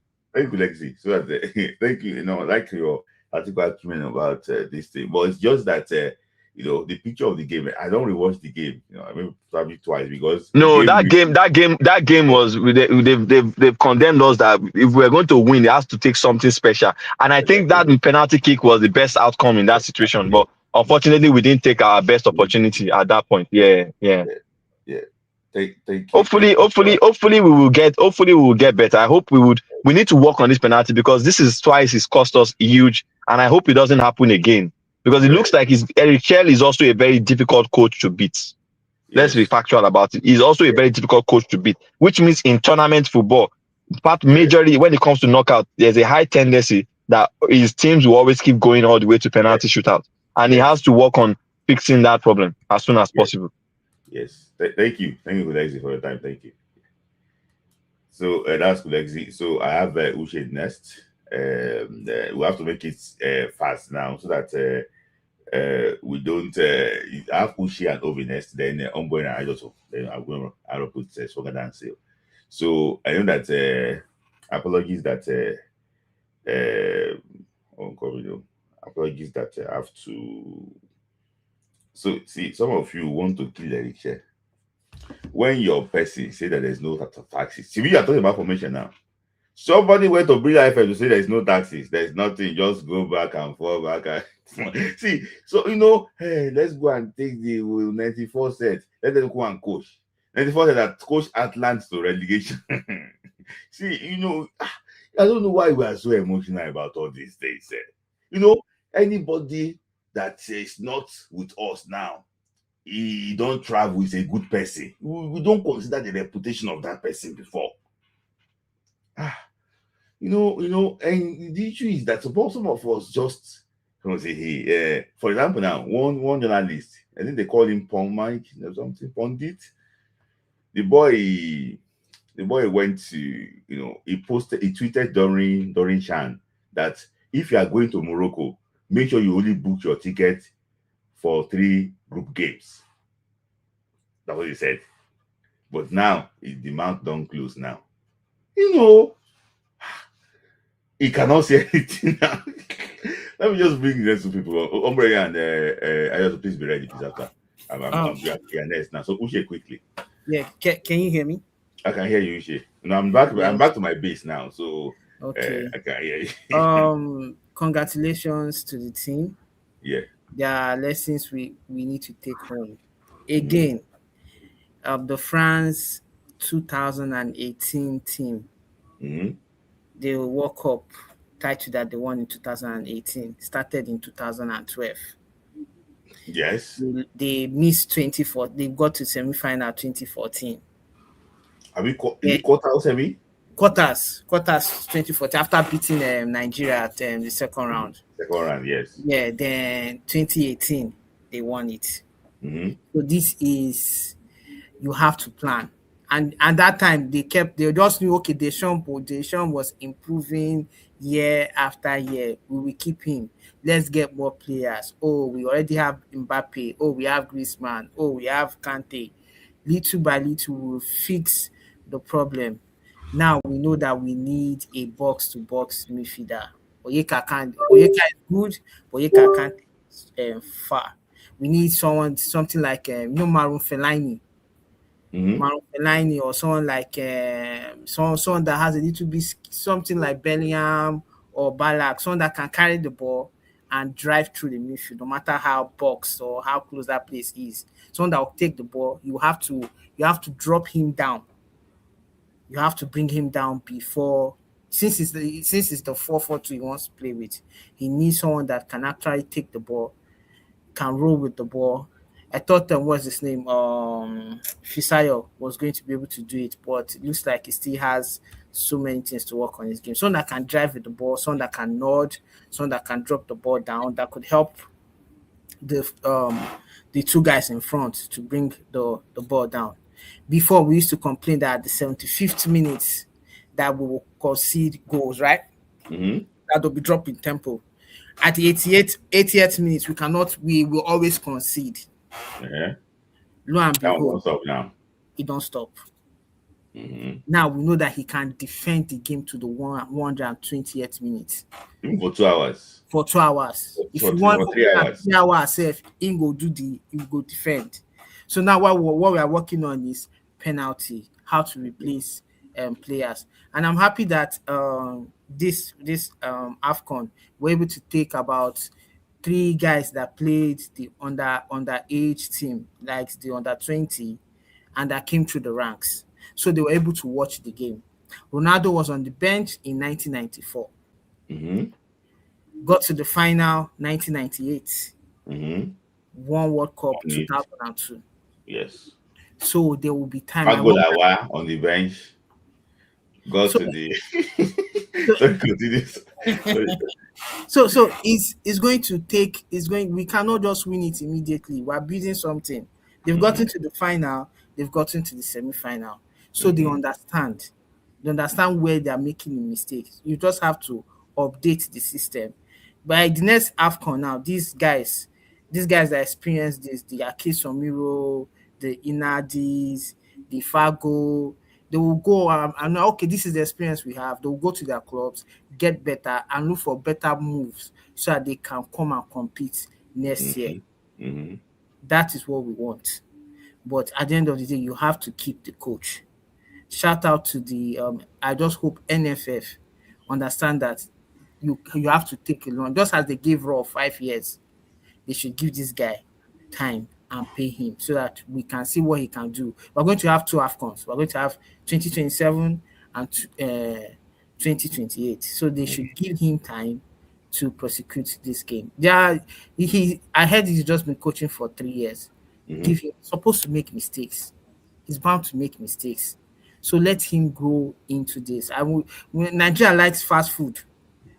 You cannot win World Cup. You cannot win tournament. You cannot how do I use this word? You cannot like make sure that if you go this year, you do well to see World Cup. France won 2018, got to the final 2022, and almost won it. So we need to ensure that there's progress, not looking for fast food. I've seen some people saying, "Oh, Pesero got us to the final. This one has dropped to the semi-final. Pesero's style is better." But before he was saying they should sack Chel.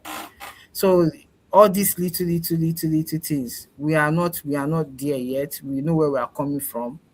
We do not expect that we should win it all of a sudden.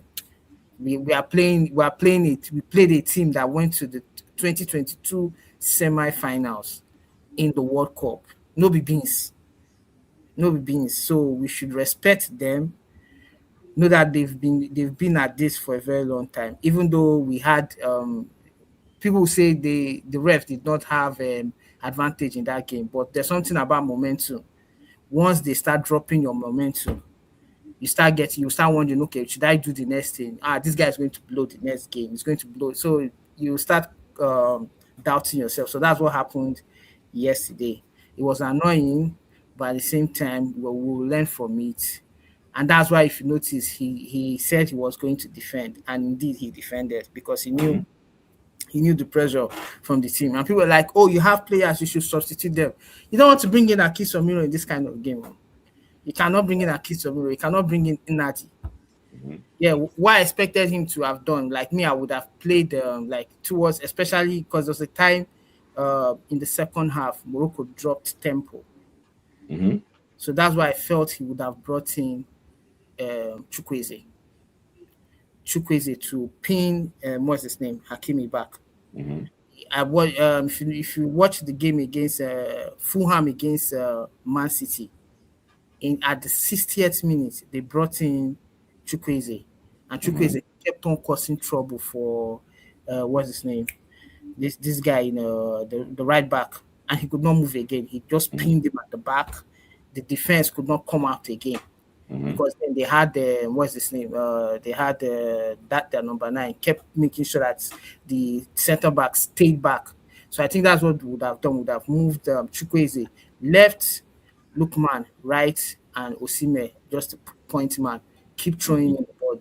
Before you know it, what you do is you will ensure that the right back and the left back are secluded. They know they have work now. They don't have to come front. Yeah. Can I ask you my own question? Yes. Out of those that are supporting Onyedika, you are the only person that come live. Chris and Chris and Kola don't run away. I want to ask you. I want to ask you about Rafael Onyedika. No. See, although I said it as like he needs to move. Belgium is not. No, Belgium doesn't give competition. He needs to go to Germany, France, or come to the Premier, or go to the Premier League. That Belgium is playing is not him. He showed yesterday. He was so scared. He was hiding from the ball.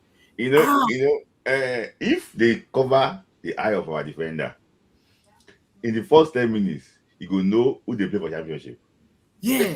You go know. It was the one that was the oldest there. It was so jittery. He was jittery. The opponent. But eventually he got better. He got better. Yeah, but Onyedika, I even felt like after watching that game, I felt we would have started with what's his name? Fisayo.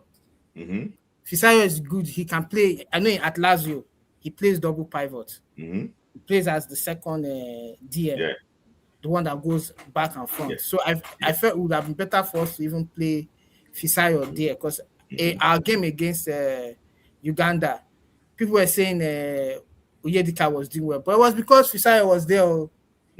Fisayo was doing the dirty job.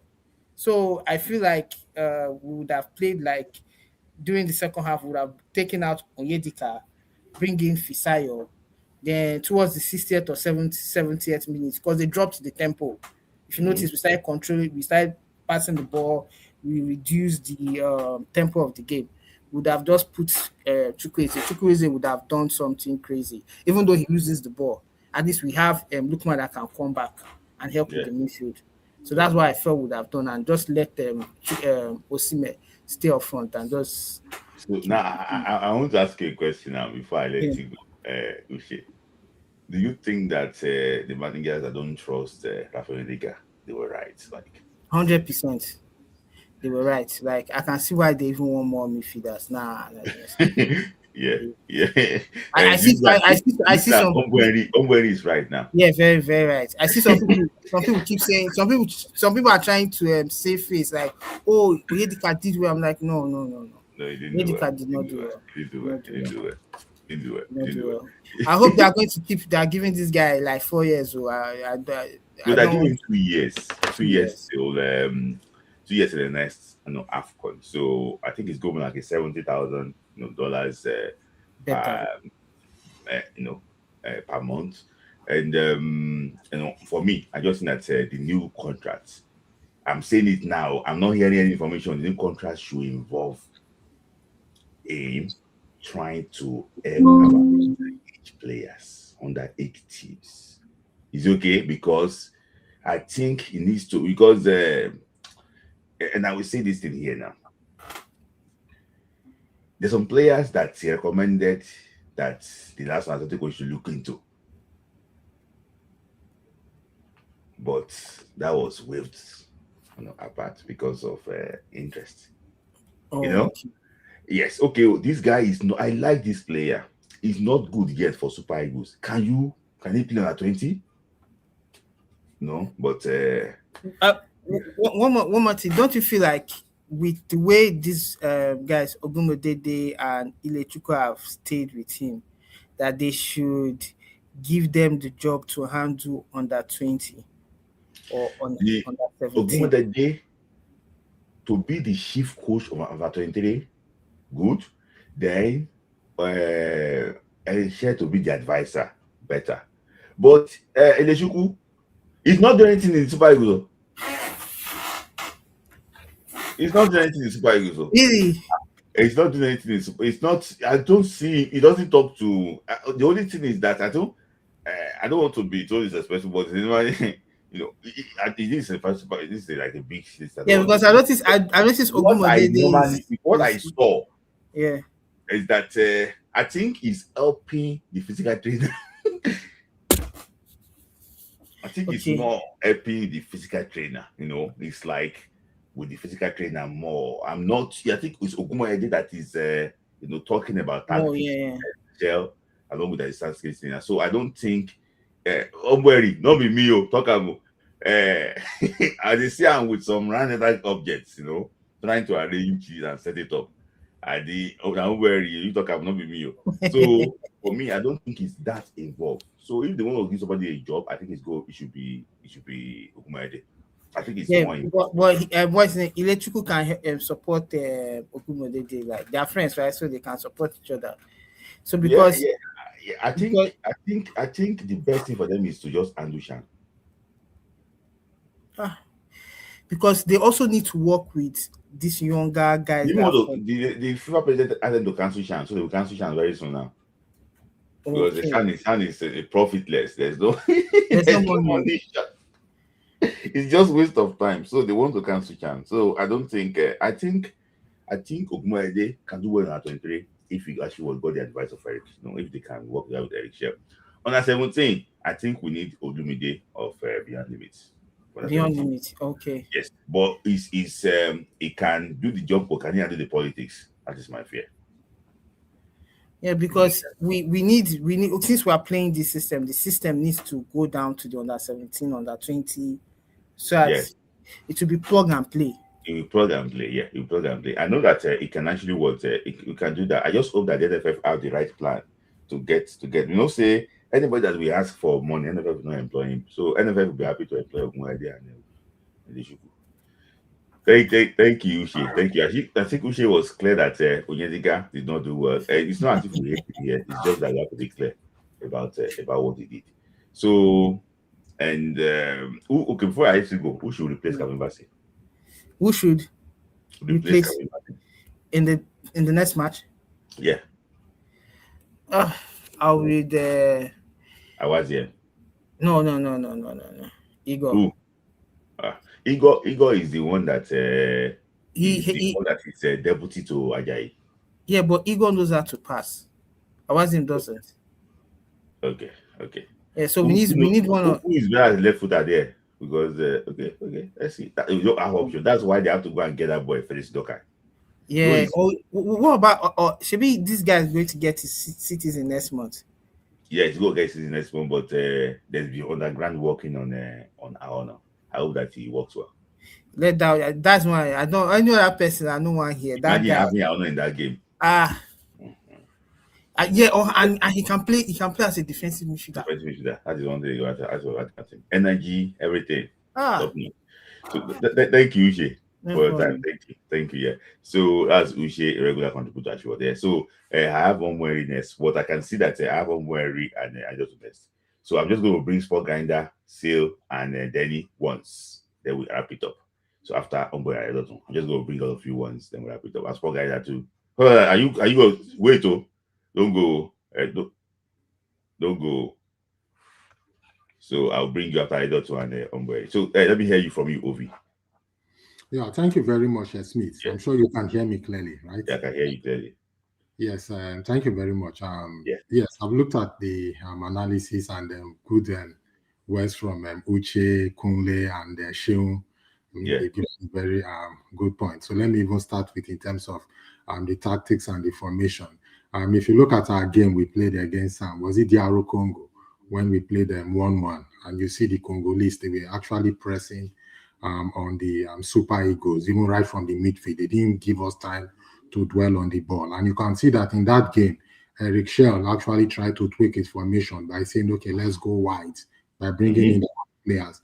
That was plan B.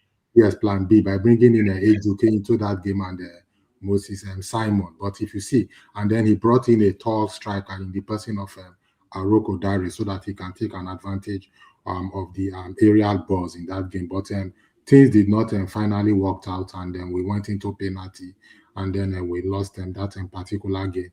And when you just oppose that with the game we actually had against Tunisia again, when the Tunisians were pushing us because they abandoned the midfield and then they were using the wings again to attack the Eagles. So he actually brought in these wingers again to push the Tunisian back. But I mean, if you look at how the game ended, it was even 3-2 or almost going to 3-3. The game had been allowed to proceed on. So there have been this change of tactics. But I think the major challenge with the Super Eagles and this current crop of players, I mean no disrespect to them. I mean, if you look at the starting 11, yes, Eric Schell's formation seems to be very, very formidable, and the starting 11 seems very good. But being a champions team, I mean, having a team in a champion means that you have to have a variation of players with different kind of pool sets and a wide range of pool sets. So when you come to games like this, sometimes you just need a player with another kind of a skill set to be able to bury the game. So, for example, if you look at the 2013 AFCON, Stephen Ketty was able to bring in somebody like a box-to-box midfielder in the person of Sunday Mba to help us defeat the Ivorians. And even if you look at our game again, if I take you back in time against Senegal, that was the 2000 AFCON when we were losing by 1-0. You see, Olise had a very unique skill set, and he has not only done that, he's done that over and over again in plenty times. If you watch his career profile, Olise is that midfielder that has the ability to take on the ball, hold the ball under pressure. He allows the midfielder to crowd him, and then he lobs the ball above the opposition teams, and then he gives his teammate the opportunity to run behind the opposition's teammates. So we're talking about this variation of skill set, which really we don't really have this variation. So if you look at it beyond our starting 11, you would really see that So you really see that we don't really have this sort of different variation of highly high skill set that could come in and then change the game. So this is why you see that Eric Shell still continue to rely on the same pool of players. And then when you look at it to the Onyeka, and the Iwobi's debate and all this kind of debate, I'm sure a lot of those of us who have watched the game very well can now really understand and see why the previous coaches of the national team has not really played Onyedika. It's not like he's a bad player, right? But remember, like you said in my comment, that when it comes to agility, when push comes to push, where you're playing against a team that does not give you that space, because if you notice Onyedika very well, he sort of needs that space, right, to be able to think and then execute his passes and all that. And if you watch the game, you see that the Moroccans were not really giving him that opportunity. I think there was a time he had the ball, he was driving. Also, don't say, please, guys, we are about 253 people watching. We only have 35 likes, guys. Like the video. I know you are enjoying the content, but like the video. Take time to like the video. Yeah, continue. Sorry. I think there was a time he had the ball and then he was driving forward, and then you found out that two Moroccan players they actually crowded him and they took the ball away from him, which I felt that his awareness, his quickness on the ball was a bit of a question to be asked. Now the question is, if Eric Shell had removed Onyedika, if you say, okay, well, let's bench him for the game against Morocco, the big question now becomes who now plays in at the holding midfielder or the defensive midfielder in the absence of Ndidi. So I think for me, it's not really that you would expect somebody to be exactly like Ndidi, but it's a team to be able to have a variation of what talent pool, that when push come to push, these talents can come into the game and then they were able to make changes based on their own individual skill set. I think that was what was really missing in this Super Eagles. I think going onward, I would say that one of the key job that Eric Shell would have to do is to see how we can bring in different kind of skill set. I'm happy now that he's trying to get in some other young players into the national team, and I hope everything works out. Then as for the officiating yesterday, I would say the officiating was below par, was not really as expected, because I thought that particularly the yellow card that was given to Calvin Bassey was uncalled for. Right, though we would say the Moroccan played very well in terms of when you try to compare them to the Super Eagles, but when you look at the officiating on the other side, it's calls for questions. I mean, in such kind of game, if you want to win, you have to win fairly. That's what I would say. And then for the AFCON itself, I would say, well, CAF is currently saying they want to move the AFCON to every 4 years. But the thing is that our football and that of European football is not at the same level. In Europe, they have the Champions League, which is also one of their major events where the UEFAs can make a lot of money. That event has a lot of publicity. But here in Africa, our CAF Champions League and even the UEFA Champions League are not even at the same level. So the big event we currently have in Africa that we're able to showcase our football culture still remains the African Cup of Nations. So taking it to every 4 years, I don't really think that is a positive thing to come for the African football as far as football development is concerned. When you look at it for the fact that every 2 years gives countries the opportunity for them to be able to build stadium, build sporting facilities, football facilities and all that kind of thing. So I would say those who runs football in Africa should think and they should understand that Africa is not at the same level in terms of the development of the round leather game as compared to Europe. I think overall, I think the Super Eagles have done a very good work. They fought out to the best of their capacity, and I would say well done to them. Sometimes you lose. Hopefully, we can take the lessons from this particular defeat. After all, for us to win the Tunisia 94, we had to lost in Senegal 92, where we got bronze. We were the best in Senegal 92. Yeah, 92. Yeah, we're the best in Senegal 92. I have to identify that we're the best in Senegal 92. It was just one simple mistake. That I think against Ghana. It was against Ghana when Aloy Agbo was lost against Ghana. We even scored first against Ghana. Yes, we scored first. At that time, that team was ready to conquer Africa again, and they kept the team together, and we won. Though it wasn't easy, because against Africa in the semi-finals was tough.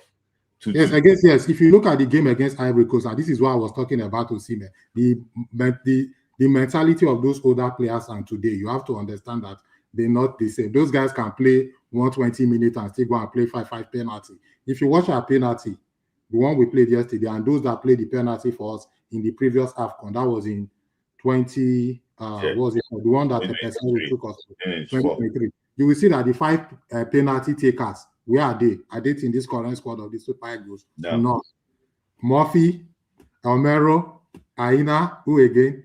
Ihanacho, Ekon. None of them is in this current team. So it tells you a lot. So thank you, Ove. So is your name Ove? Anyone you call him, correct. No, because you just correct me. Your name is Ove. So thank you. It's not like sometimes I try to call you Smith, like you be like, okay, anyway, I'm not really. Fantastic thoughts. We're gonna try maybe work together sometimes. And I like your knowledge about football. We're going to dive into memory lane. Just discuss Nigerian football, because I like the way you all these things. And it's like you have this elephantine brain, remembering all these things. When I talk to the OGs, it makes me happy. If we talk here on the phone, we can, before you know it, you can be 1 hour done. This is the one that we were playing the North Africans one time when we wanted to qualify for Olympic, and Ikpewa did one turn. That was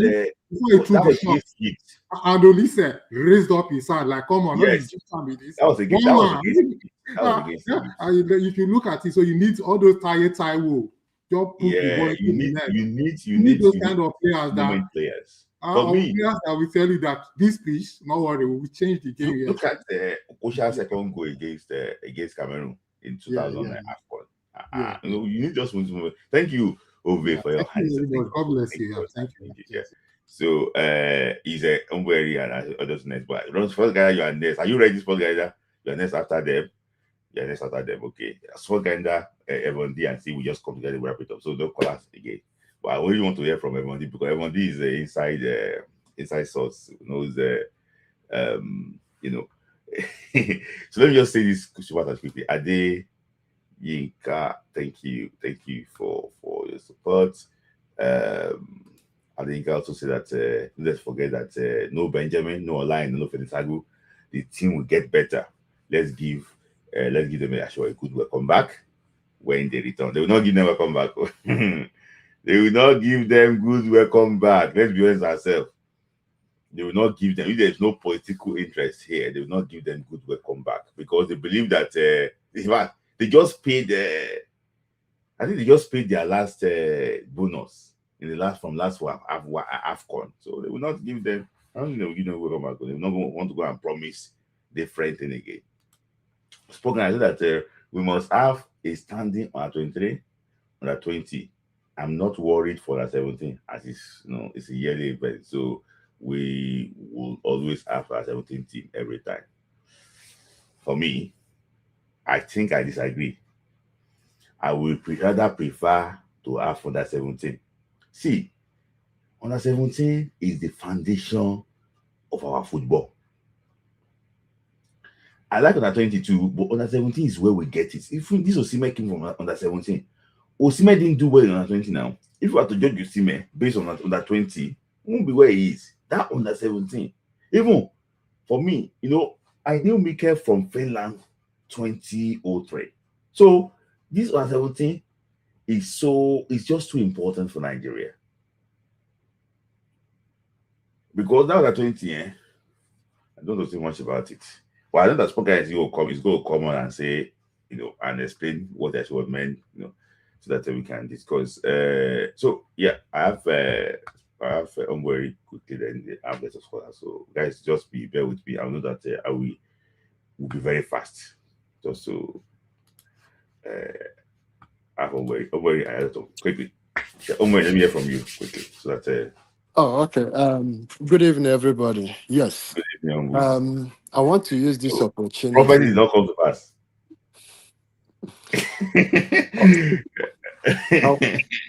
I want to use this opportunity to thank Coach Eric Chiu and to thank the players. Yeah. In fact, God will continue to bless that man. He has made us proud. I'm not here to come and start pointing out the mistake they made against Morocco. You played with people that have the complete coaching department, from the goalkeeper to the IT to everything. And you have Eric Cheer, and they are studying Eric Cheer. The only thing they could do is to draw Eric Cheer or to win him at the penalty. Sorry, just hold on a sec.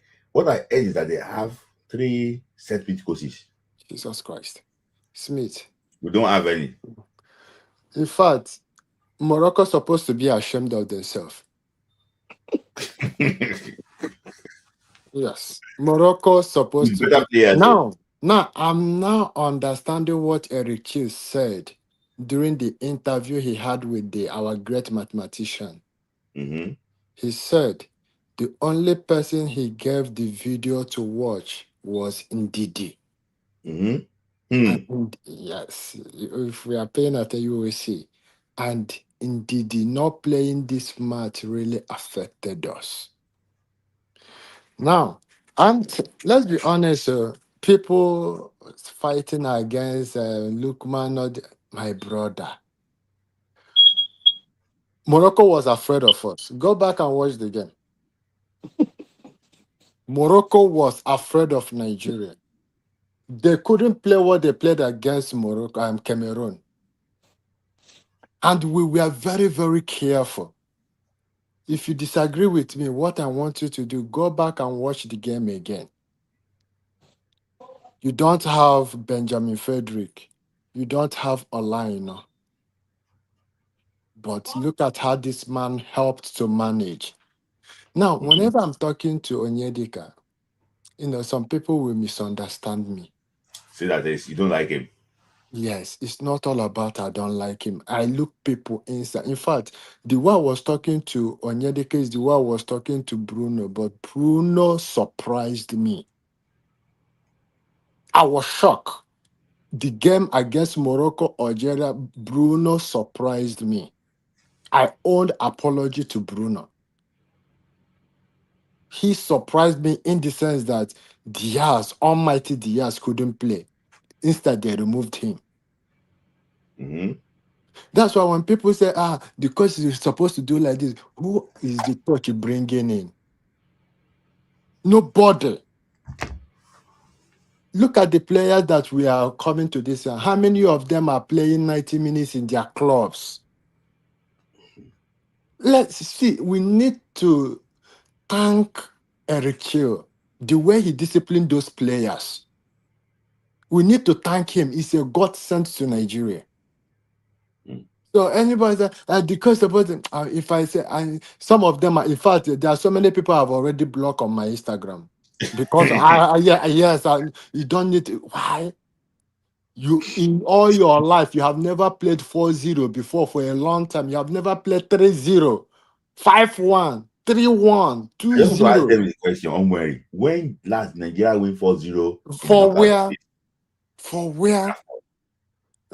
Penalty. And it's supposed to, why you must see Morocco, In fact, you will thank Eric Chill, the game they are going to play against Senegal. Who will win? Yes, Morocco. Smith, you after the game, you go and shake Eric Chill. You did well. See, that is when you will know that politics in football is Morocco will outplay them. Morocco will use referee. Morocco will use cry. It's better for them to die in that. You will see. You I'm will see hearing that. that there's no even ticket for Senegal fans to stadium now. Smith, There's no Smith. ticket. After the game, go back and watch again. Say, Eric Chi, you're a genius. I'm telling you the truth. I'm telling you. In fact, don't be surprised that there might be a red card in that their game because the referee will be with them. This is what they have suffered for. Are you telling me that after spending all this money, you will not tell them you to win this trophy? If you're looking at it, Senegal had the better position to win. But you will see when you will say that officiating can weaken your opponent. It's not easy. It's not easy. Our boys did well. The only thing I am encouraging Onyedika is that please learn how to. Smith, you already said it. Walk with your toes, energy, strength. I said that day they 1-2-0. Everybody said, you see Busquets. I said, hey, this is a disrespect to connect, a disrespect to connect Onyedika with Busquets. Come on, man. No, for me, I look at it. No, see, that is, I will not trust him. Let him be doing this. Now, I think Akisomiro is learning. Tochko Nadi is learning. And to Chukwueze, you see the reason. See, Eric Kelly is very, very smart. When last did he put him this tournament? When was the last time he put him? Chukwueze is not good enough. When last did he put Chukwueze in this tournament? Did he put him against Mozambique? Did you put him against Algeria? Did you put him against this game? His his days are numbered. Like this now. That would be the end. Moses Simon, if I were him after this tournament, just quietly take care of your academy, take care of your wife. Just go. Take care of the academy. Yeah, it's not only academy. Take care of your wife. It's not his name that is an academy. It's his Exactly. wife at his own academy. That is this family. Yeah, take care of your family. The same thing, Paul Onuachu. After this, just take care of your family, take care of your club. Just leave Super Eagles. Semi Ajayi, you have tried. We need a replacement. I am saying this so that Ricky knows all these things. He has tried. The man tried. I'm so happy. Sorry, somebody forced you. Somebody just said that it's a member channel. Shout out to you, Buki. Said that Umweri actually was hoping we wouldn't play penalty. Yeah, I think you said that we are hoping that we didn't want to play because you think that we will not be able to win a penalty. You said it's part of your analysis. Continue, sorry. Yeah, so these are the things. See, this man, Smith, you watch it now. I just say, you see, Morocco did not. In fact, Morocco looks like very, very useless. You can't score. They gave you everything, you can't score. Let's go back and watch the game. Now people say Morocco Aska. Let them score. Wabali did well, yes. If you do well, I will praise him. If you do bad, I will condemn him. Yeah, nothing. Sorry, worry. Somebody in the comment section, it is supposed to be, that's why I didn't have him here. He said that I disagree about Chukwueze. Said not good enough. The people way ball against Man City. Smith. Pep, Chukwueze, for the national team is concerned, he is good, but not good enough. It's an English. Chukwueze is not good enough. We all know. And let us also see, Chukwueze is supposed to know that he has so many enemies. Osimhen is already known that he has so many. Assuming that Osimhen play penalty and miss it, oh God, who made me? He will be on the red list because of some people are not happy about him and Finidi George. And Osimhen is very, very smart. Let's be honest to ourselves. Chukwueze himself, yes, you are not consistent. You have to be careful. You have to be careful. Anything you do, okay, watch it now. Bruno, the penalty he missed, nobody thought because he did well at the game. Kevin Bassett, the setting, when Olaina missed the penalty, did anybody talk? No, because he did well at the tournament. But you are not doing well at the tournament. And you go and carry penalty. And you play it as an amateur player. Yeah, it's annoying, but I love the way even the coach even covering him, making sure. And I'm so happy the way the coach is handling the whole thing. I'm so happy. It's not easy. It's not easy. The coach did well. And I'm happy that they increased his salary to 70,000. Smith, I am promising you, I want to know when this World Cup, if we are going to the World Cup, you will see Super Eagles on different level. We are playing like Europeans. Mm-hmm. You will see different level, and this man is bringing new players. Now I can sleep and be eating food and live, and the Super Eagles is playing. Yes. Mm-hmm. Yes, so nobody should come and bless it. He's supposed to play like this. He's supposed to bring this person. He's supposed to bring this person. You are not better than the coach. Yes. These people you are mentioning, no, it's discipline. Require discipline. Yes. Yeah. So, please, Omori, Smith, when you see him, when you see the coach, tell him that God, in fact, I'm continue praying for him for good health, strong mind. That mentality is using. The guy is good. The guy is good. I'm happy. I'm happy. Yeah. So thank you. And you actually was right. Well thought of. I don't know where to start, but the Yeah. coach too. He said it. He said it. He said it. People can agree or disagree with your comment, but I just think that the team also needs what energy and this. Yes. So I want just to ask you a question, Omar, before you leave. Do you think that this thing can put like a strain in relationship between Nigeria and Ghana again? Like, Smith, if we try Ghana again, 5-0. If we try if Ghana try us now, yeah. 5-0. What are the Smith? Yeah, look at what we played. 4-4-2. Now, let me shock you. This is the team that everybody's afraid about the midfield. Mm-hmm. It's a team that everybody's afraid about the midfield. Hey, Yeah, we you can't just play. put them We up. can't play for at the back. We can't play this. We can't do this. Now we Now, can play for the back. I am telling you, look at how we are playing. Yes. He So managed it, yes.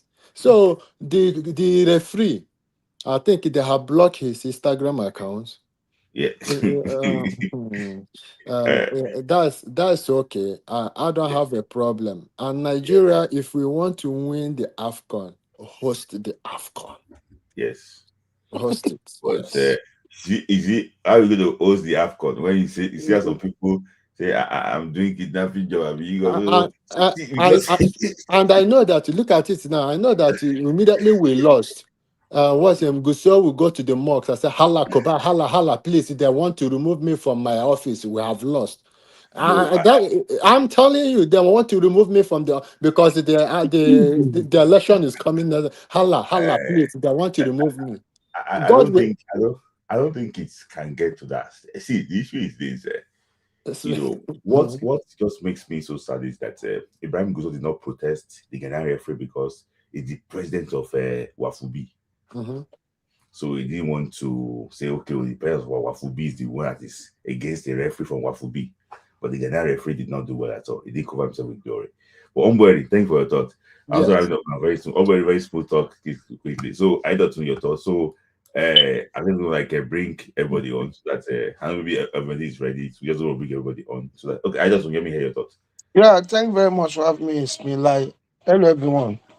Smith, Yes. like I said, I will not be here and condemn Eric Shell and the team. Yes.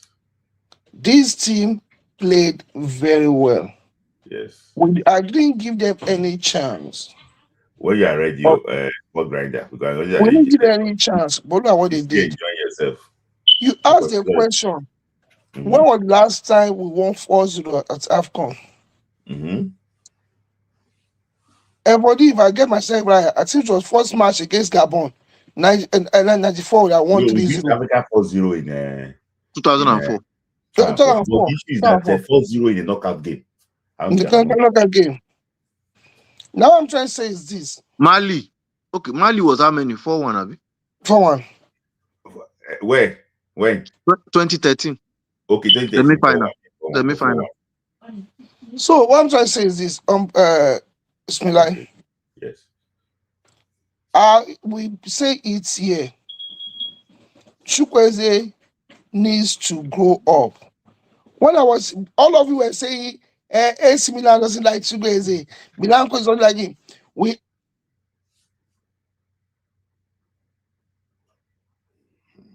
happens with internet? I don't cash here. I just to say you But want. Chukwu, if like say Chukwu is no like waiting in the talk. That's the question. So let me just try. I think she could not cash out. So let me hear from Seal quickly. My man, I saw your video yesterday. You were demoralized. Kai. Yeah, I was sad. You were demoralized, but it is what it is. Yeah.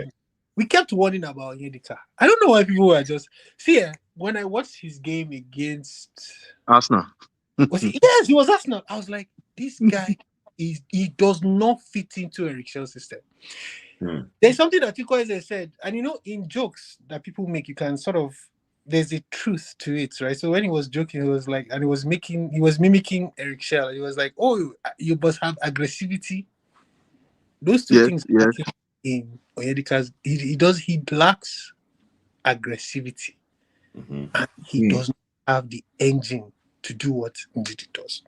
So a lot of people are pointing out, and it's the same thing applies to the reason for Chukwueze's lack of inclusion in the game. It's not necessarily that Chukwueze does not have the skill set. It's just that he's not as aggressive on the ball as Eric Shell wants fighters in his team. So you see that if Eric Shell finds a fighter that can pass the ball very well, you see that he will drop Iwobi. You will see. You will see. And I'm a fan of Iwobi. Iwobi is my boy. Like, I love the IQ. I love his IQ. But I've seen that there's a common pattern with Eric Shell's games. He likes fighters. And that's why he has Akwa Adams there, right? People that would die for the team. So anyways, to just comment on the game, I found that the game was good. Eric Shell came out to say in his press conference that his players are tired. You could see it. The wing backs, the full backs had played how many minutes? Was it over? They played more than 180 minutes in a space of this thing, and they've not rested. So you could also see Bright Osayi. He was very good, but he was. You could see that he was not the Bright Osayi of Algeria. He's tired. He completely, and there's nobody. Unfortunately, I think it's Ryan that was his replacement. I think he's injured and stuff. So we had that at play. We had even got injured. He got injured, right? Yeah, against Algeria. Yeah. Algeria, exactly. So yeah, I could see. But then again, so you know what? Let's talk about what we've observed. So the game was lost against Algeria when Ndidi got injured. That was when this Morocco game, that's where and then Osayi and Bruno playing the full 90 minutes. I mean, when we saw that we were 2-0 up, maybe we should. But who do you bring? Who do you bring? And that's the issue with the NFF not also helping Eric Shell with recruitment, the technical department, not helping this guy with recruiting proper replacements for team, or maybe he's not requesting certain players. I don't know what's going on. It's requesting players, but the issue basically is that they are not scouting these players. So I said it here. People say that they want to go and push that. I just not know this day. They don't know Alibioshi. Yes. So when the list was submitted, it was like, who is this person? Even so the boy. Who scouted him? He said it himself. You can see that he fits into his style. But then who scouted Onyedika? Noye was a member of the national team before. Okay. Before he brought in, it was part. They give you the list. Already part of it. Yeah. So. Yeah. But then you can also see that Nnadi might be, and I don't want to say, but he might be a better fit for that role that he's looking for. Maybe he's not mature enough. But you could see aerial duels. Onyedika was not going for them. Defensive tackles, he wasn't going for them. You can see that Onyedika was only passing backwards. Ndidi was, and we were saying it that day that Ndidi is such a huge part. But the problem is Eric Shell's management of him.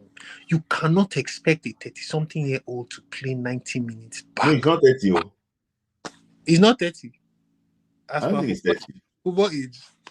No, I'm not. Who? I think it's 29, 30 or 20. I'm Who? 29. How old? Indeed. He's almost about 29 or so. Yeah, 29. Okay. Yeah. He's going to be 30 this year, I think. Yeah. Yeah, him and Simon should be around the same age because they played out Yes. under 20 Yes. Him together. and Samuel Chukwueze, the same age. No, Moses, Simon. Simon. Yeah, they Okay. played out 2015 under 20 together, so they should be around the same age. Yeah, around the same age. Yeah. Well, that's what me. I can already. He's a fantastic player. He's intelligent and everything. But the problem is, I feel like he's older than than the age declaration. And in that case, I feel like Eric Shell should manage him more better. No, it's about, I think, injury. Football. Body go tell Sometimes you now. Body go I tell don't know. you. Football along the line when you have a certain kind of injury, especially like maybe ACL, knee, even if you're a young player. I mean, look at Kazola at a point playing for Arsenal. He even didn't think he would be able to come back to play again. I mean, look at our player. What's his name? The Bayer Leverkusen that left. Yeah, I mean, look at he's been having the same. I mean, just pray that he was But always. given that, I see, mean, we if you know look, this. I'm sorry for interjecting you. Look at Ubechi. Ubechi played for a very long time, even to almost 40. He was still playing. But the point I'm making is that we know these things, right? We are not experts. We're not paid for this. Our technical crew or our technical department or Eric Shell himself should also know. See, Eric Shell, I'm Eric Shell's, but this is post-mortem, right? I'm one of Eric Shell's biggest fans. But one thing I know is that Mali scarred Eric Shell. And here's how I know. When he was appointed to Mali, he was making decisions that, like benching players that were their top players, right? People were shocked. And he was bringing younger midfielders that could run. And people were shocked.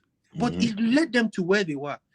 Eric Shell is not making those decisions here. Eric Shell is scared of making substitutions sometimes. He's scared because maybe, I think was it the quarterfinals or semifinals of Mali, he made some substitutions that cost him the game. So you can see that when that 80th minute, 70th minute, when his players are tired, he kind of freezes because he's not sure whether to bring in these players or to just leave the ones that he has, the ones that he trusts. But I take, for instance, that game that we had. No, I'm not saying that he did badly per se, but we could have won that game towards the end. If one, I hate to say this, but we're not talking about Lookman. Lookman was completely marked out. Akko Adams, he played well in terms of aggression, but his control, he was where the ball was dying. That was where the ball was dying. Right? So you expect that. I know you have favorite players, but then you punish players like Chukwueze too much. I think too much. You cannot tell me, for example, that Chukwueze, who was scoring and assisting for fun in Fulham just before has all of a sudden become a bomb player. Yes, his aggressivity, his ability to defend is poor. But let me remind us that against Benin Republic, it was Chukwueze that contributed to a lot of the goals that Osimhen scored. It was Chukwueze. People forget so quickly. So you bring on a Chukwueze 1 minute before penalties. He has not warmed up. He has not tasted the ball. He's afraid. His confidence is not so high. He's afraid? Come on. The pressure. Did you see? You did Morocco now. You did Morocco. They were... even me, I fear they catch me. And then he's masking it with chewing gum. He's not a serious player. Let's call a spade. But if you have to manage your players very, very well, and this is where I will fault Eric Shell in game management. You're not going to play Chukwueze. Don't bring him on at all. Don't bring him on 1 minute before. All in all, give Eric Shell all the help that he needs. He's learning on this job. This guy can be an exceptional coach. Give him. A lot of people are saying that our corner kicks are good. Lookman's corner kick was poor yesterday. Are we not see? We were not see. Get him. You said this guy has set piece. Morocco has 3 set piece coaches. Yeah. Give Yeah. him. Let this man work for us. Give him the players he needs in midfield, aggressive players. And Eric Shell, just shake off Mali. You're great. There are players that, if they mess up, it's okay to remove them. Lookman is one of them. It's okay to remove Lookman if he's not having a good game.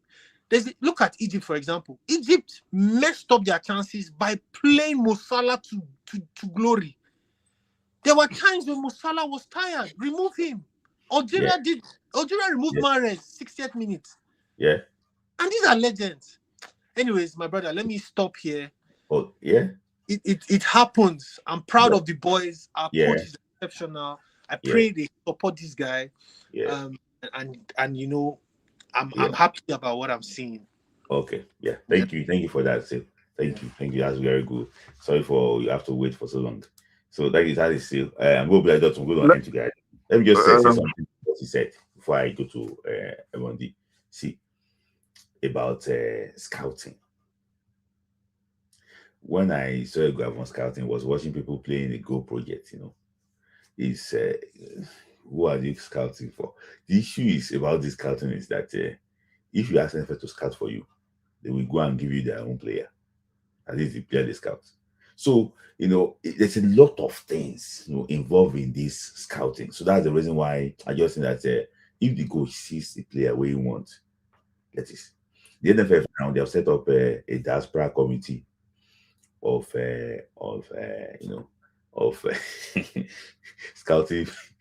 scouting players overseas. If it's of the interest of the country, it's good.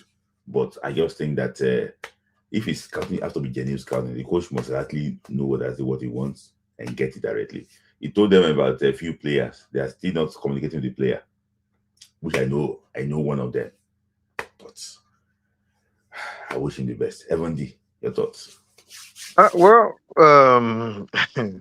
You see, as a coach, sometimes you don't want to, when you have doubts about some things, you don't want to take a decision and say, "Kai, I shouldn't have taken a decision." And a lot of us complained let me say a lot of Nigerians, in the game against Tunisia, when he brought on a Juke. People were like, why did you bring a Juke? Now people are saying, Bashiru. even a Juke, people are now saying, when you're now saying, maybe Chukwueze should have been there. It should be. See, look, we're playing a game that the Moroccans, well, maybe they dominated, but it was like a chess game. That draft.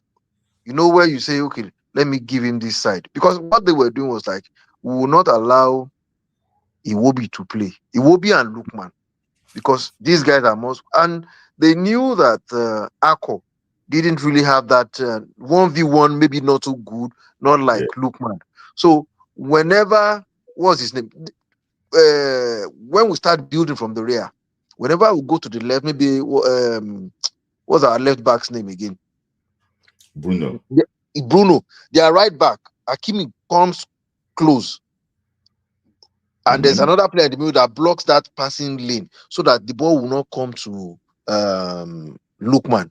It felt, okay, we won't have any problem. Leave Osimhen to be isolated. We also did what we needed to do, that, okay, we'll also stop you. There's a way, what's his name?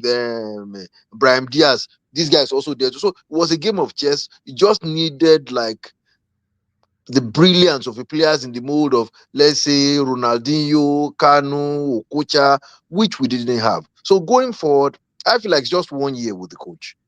He has if you look at this, the Moroccan team, we should give this Moroccan team this team was not Portugal that they defeated Portugal. They made it to the semi-final of the World Cup, and they are ranked 11th in the world. So we have to even commend our team for what we have done. We enjoyed the game. In the history of Nigeria participating in AFCON, this is the first time our team will score 14 goals in the tournament. We've never scored up to 14 goals before. This tournament is the first time we've scored 14 goals in a tournament. We just had maybe one or two mistakes, they'll go and watch the video back again and say, okay, what can we do? Maybe we need like two players that can play that Iwobi role. If Iwobi is not, if they are stopping Iwobi from passing, there's another player that can do it, which I felt they did, but it just didn't work for us because the event swallowed Onyedika. Yes. Onyedika was the man that should have done that job, but the event swallowed Onyedika. There was nothing the coach. What would the coach? What would the coach? The coach couldn't. I mean, for them to have even benched this former Man U midfielder, they also didn't play the former Man U midfielder. What's his name? Amrabat. Despite the fact that he had so the event just going forward, what I feel they should give the coach the needed support. What are the things he needs? Stop owing him. And the coach must also have a synergy with choose under 23 coach, choose under 20 coach. The coach must have synergy with under 23, under 30. You must also be able to see what they are doing in the under 23, Yes. not just sending players out. Because when he sees, I mean, Chukwu is a good player, but you see, African football is very physical. Maybe people are he's playing well in England. Yeah, he plays well in England. African football very physical. When Efani Koku came, he couldn't really play that style when he played. Chukwueze was born in Nigeria, but let's see, there are opportunities. And people will say maybe they should have, maybe Nadia and all that. I don't trust those guys for now.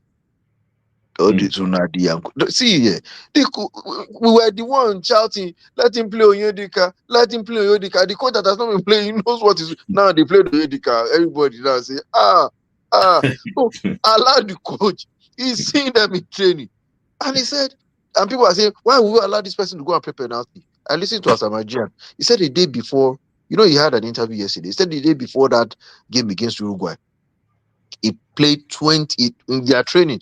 20 penalty kicks. He scored everything. And on the day of the tournament, play penalty over the bar. So sometimes the game was balanced. They didn't dominate us. It wasn't a one-sided game. They didn't dominate us like that. So we tried, and the man had just spent 1 year with the team. Just 1 year. Even what's his name? Genotro that took us to the World Cup spent like 5 years. He didn't go beyond the semi-final stage. So let's support the players and our fans too. Let's support the players. I see our Ghanaian brothers insulting Nigerians, doing all sorts. They just don't want to face reality. You wanted Nigeria to lose, fine. And some of these are journalists that you don't like Eric Shell. It is not Eric Shell that you don't like. It is the country that you don't like because some of you really don't even want him to succeed, so that you'll be able to say, maybe we told them. How can someone just come out and say because he didn't? So you are almost like, say, are you going to say Pesero too is better than Genotro? Because you come out with so many silly things and all that. Support the team. The coach has done well. There's nobody for Sunday Olise came out who never really support why Nigeria employed Eric Chell. He came out and said this team in 20 years, this is the best Nigerian team that I've seen. For Sunday Olise, who was the captain, who was like not that he didn't like Eric Chell, he just said he felt there are Nigerians who should be able to do that job. This is the Super Eagles and all that. But for him to come out and say that this is the best Nigerian team that I've seen in 20 years. Yeah. So what else do you I'm happy. So Smith, going forward, additions to I'm very hopeful. Maybe we will go to the World Cup. Let's just agree that maybe Nigeria will also still have the opportunity to go to the World Cup.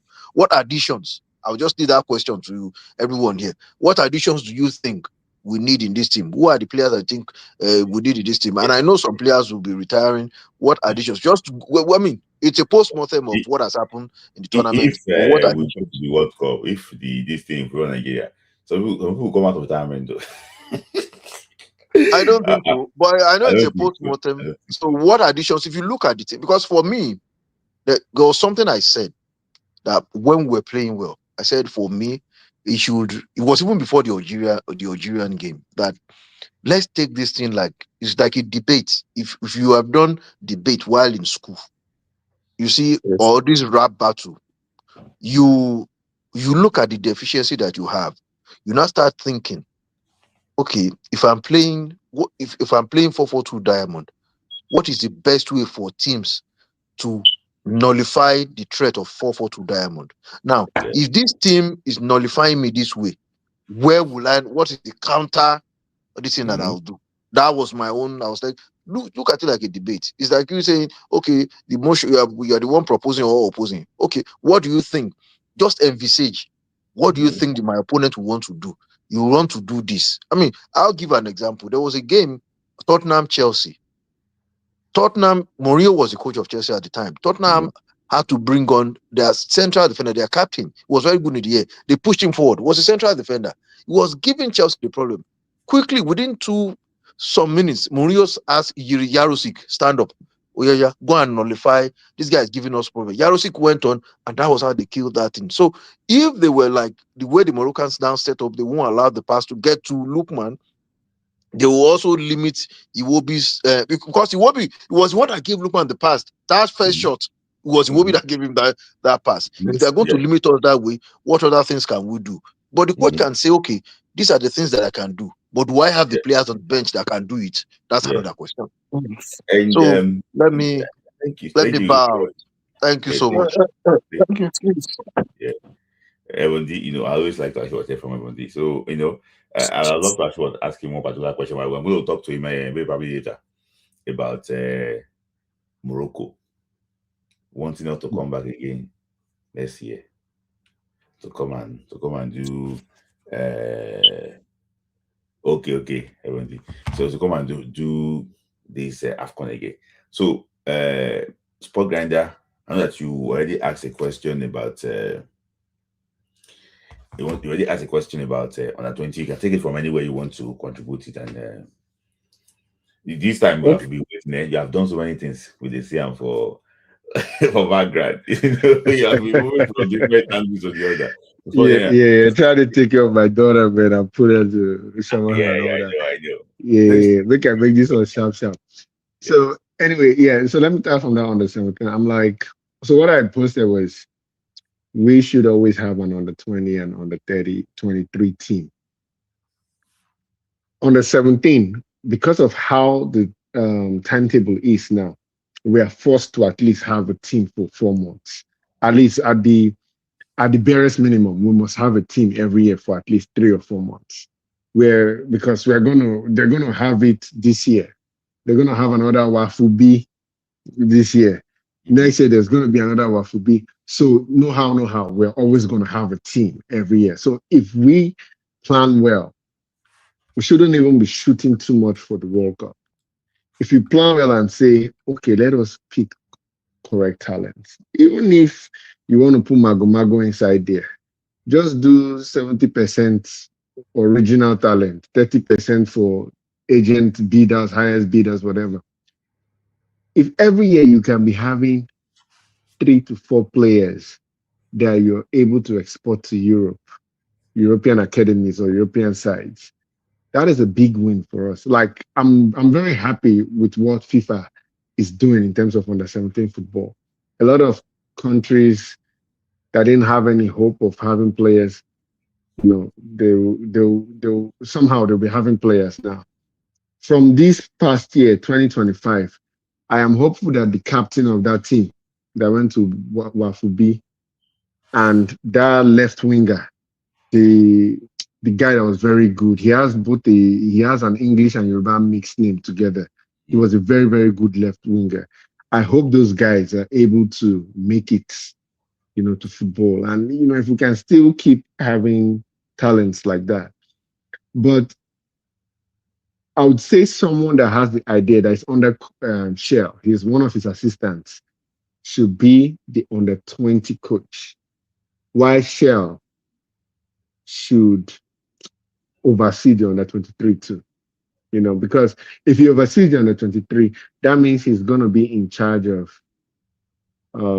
scouting players for them, meaning he'll be scouting for both Eagles at the same time, so he can see his replacements for them, or at least work closely with the person in under 23 as well. But I would prefer him to handle that under 23, not Salisu and all that. Yeah. Then when it comes to the game of yesterday, I rewatched that game again. There was a guy that said, what we could have done was to nullify that game yesterday, was to bring in 2 attackers. I personally would have taken out 3 players. I would have taken out Ako, Onyedika, and probably Lukman or Onyeka.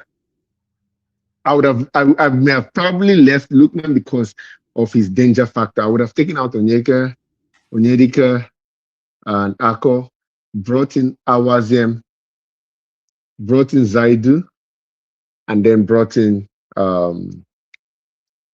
this guy up front with Osimhen, the tall guy, Paul Onuachu. Then I would have pushed Bruno into the middle because he can hustle too. Like, it would have been coming, like, it's just to make the game very, very dirty. Push Bruno to the middle, but keep him more left to be with Zaidu too. Then Osayi just run that channel, and then just be pumping the ball to Osimhen and Onuachu. The only fear with that was the ref was always going to call foul. Even if you change the ball, he may even call foul against you. So, but at least you take their chances. We were never going to play through the middle that yesterday. Because of the way the ref was calling the game, we couldn't progress with the ball. You're progressing with the ball, he's stopping it. And a side like Nigeria plays with momentum. And if you're having a lot of stops in the game, it kills the way you progress. Like that referee, people are saying, oh no, referee did not cause us to lose, did not cause us to have 2 shots. There's a way a referee will ref a game. Like I play VC's Cup in my school. There are sometimes we will know they are supporting a particular department. When they're against you in football, like it's not like they'll just carry penalty and give them, or be giving them dangerous free kick. They'll be doing some things to kill you in your own game. They'll be giving you some kind of yellow card that to even enter challenge, to even play the ball, like the ball not going to even do your body again. You're just only hanging on. That's what happened to Nigeria. The Ghana guy did not make big calls, but he made so many small calls, like all this guerrilla warfare, like people fighting guerrilla warfare. That's what he was doing, just cutting into Nigeria like that. So you cannot really play game like that. But I will not complain too much because the Algerians felt they were against them too. But while they were rough, we were not rough. You understand? So that's the difference. So I see what Algeria and Cameroon passed through, and now I feel people that complain when referees against them.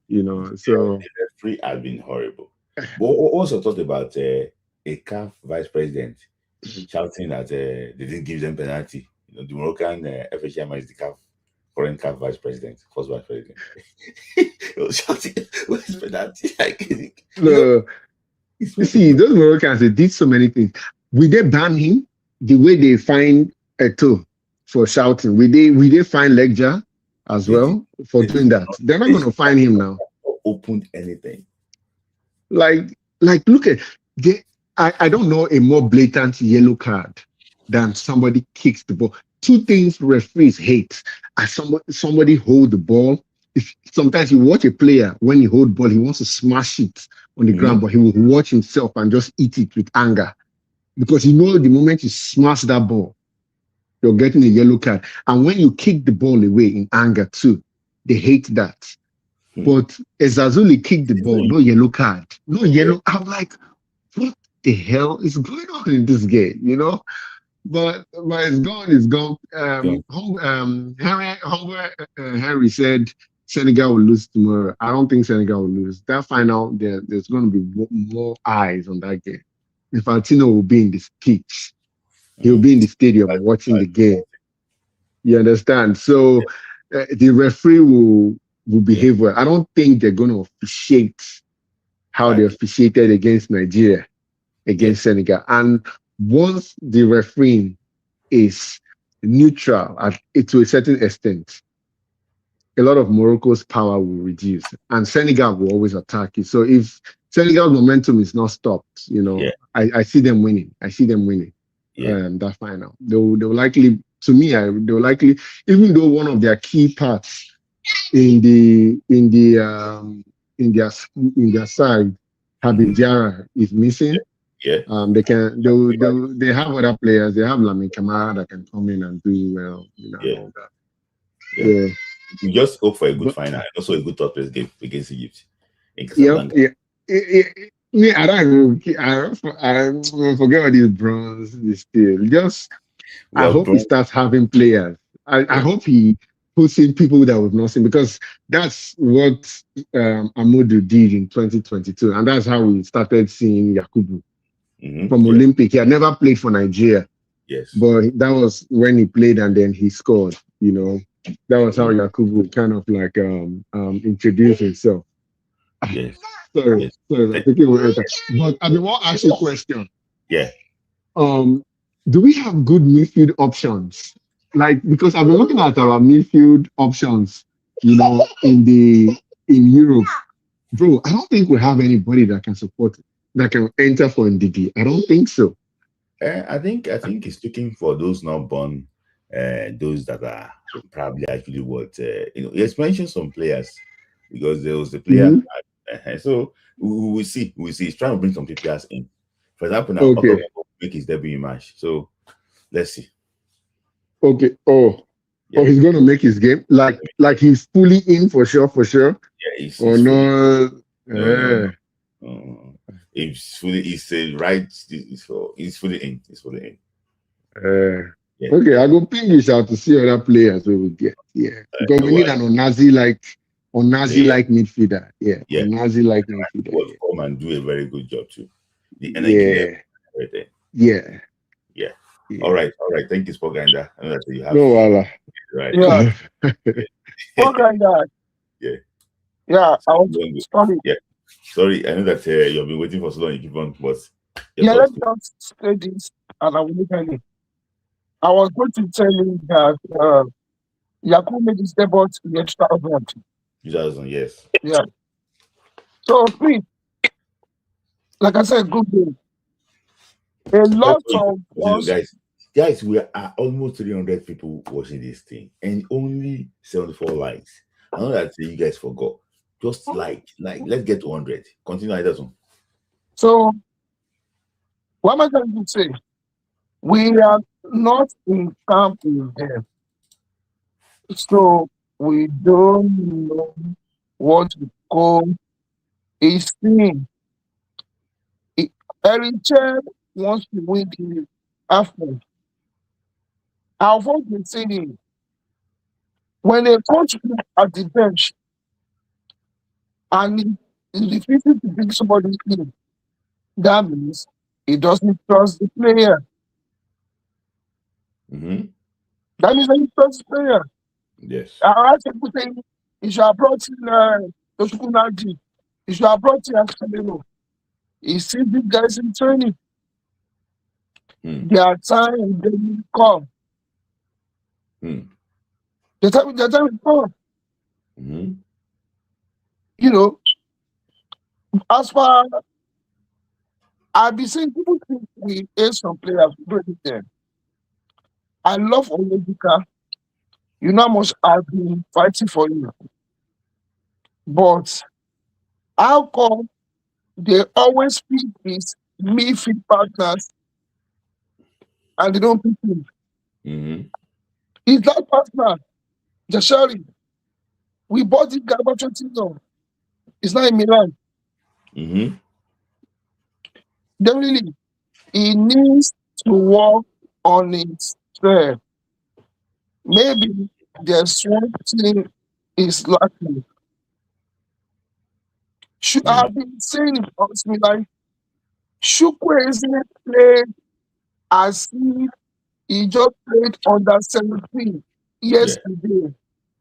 When he was in Milan, Shukwe is a big time player.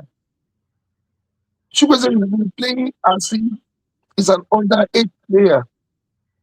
That boy is talented, but he's not consistent. And people are making it worse that he did what he did yesterday because he was angry that the coach did not feature him. But what to say this? Somebody said it now. But I'm going to say this now. Somebody said maybe they bought his house. I hope that's not true.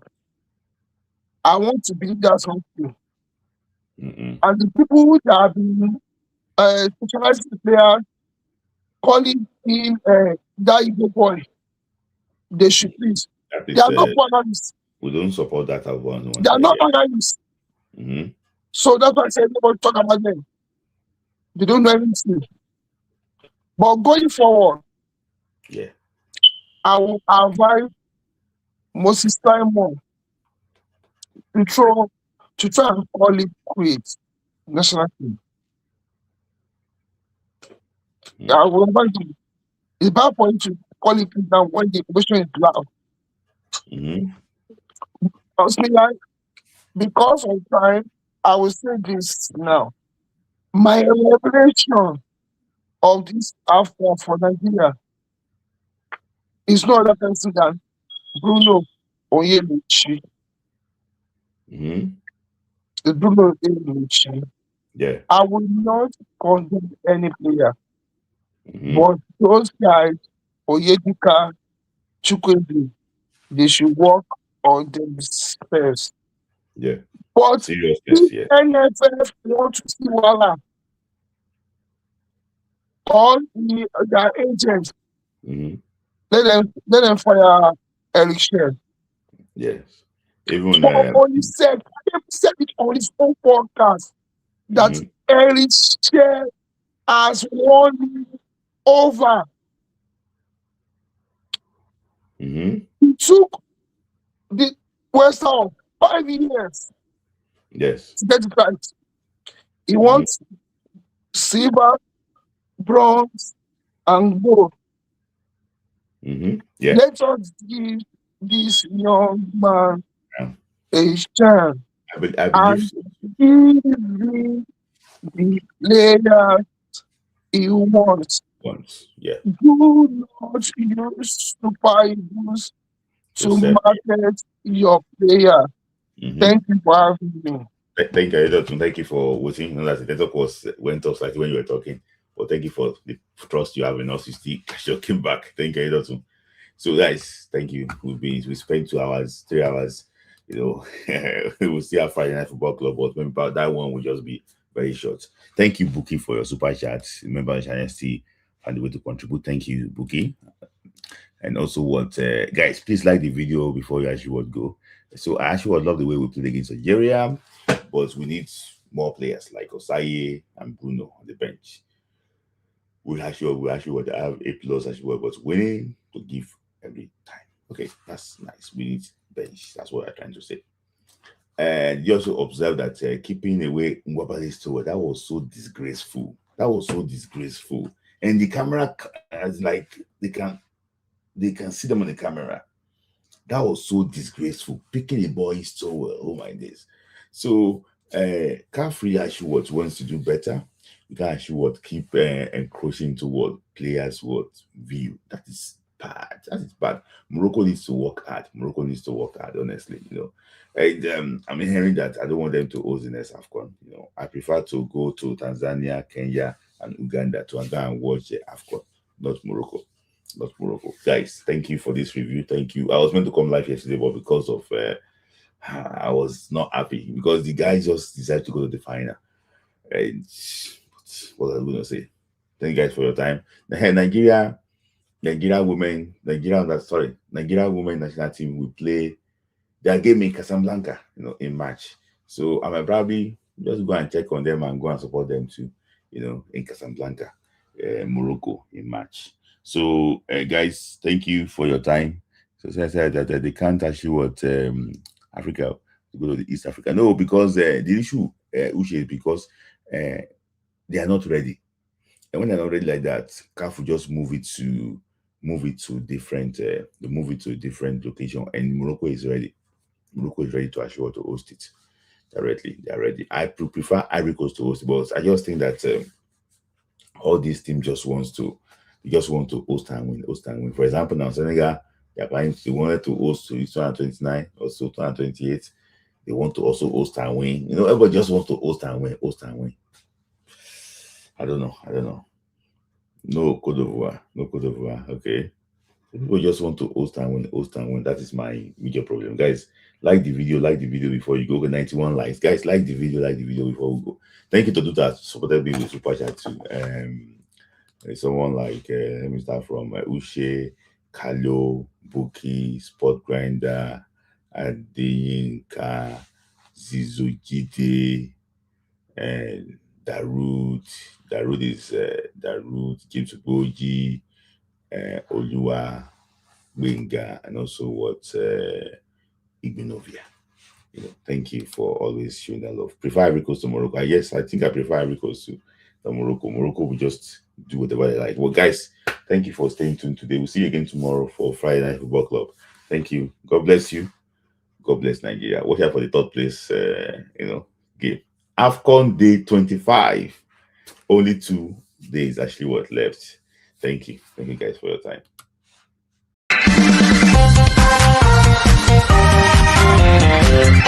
Dance football for the love of the game.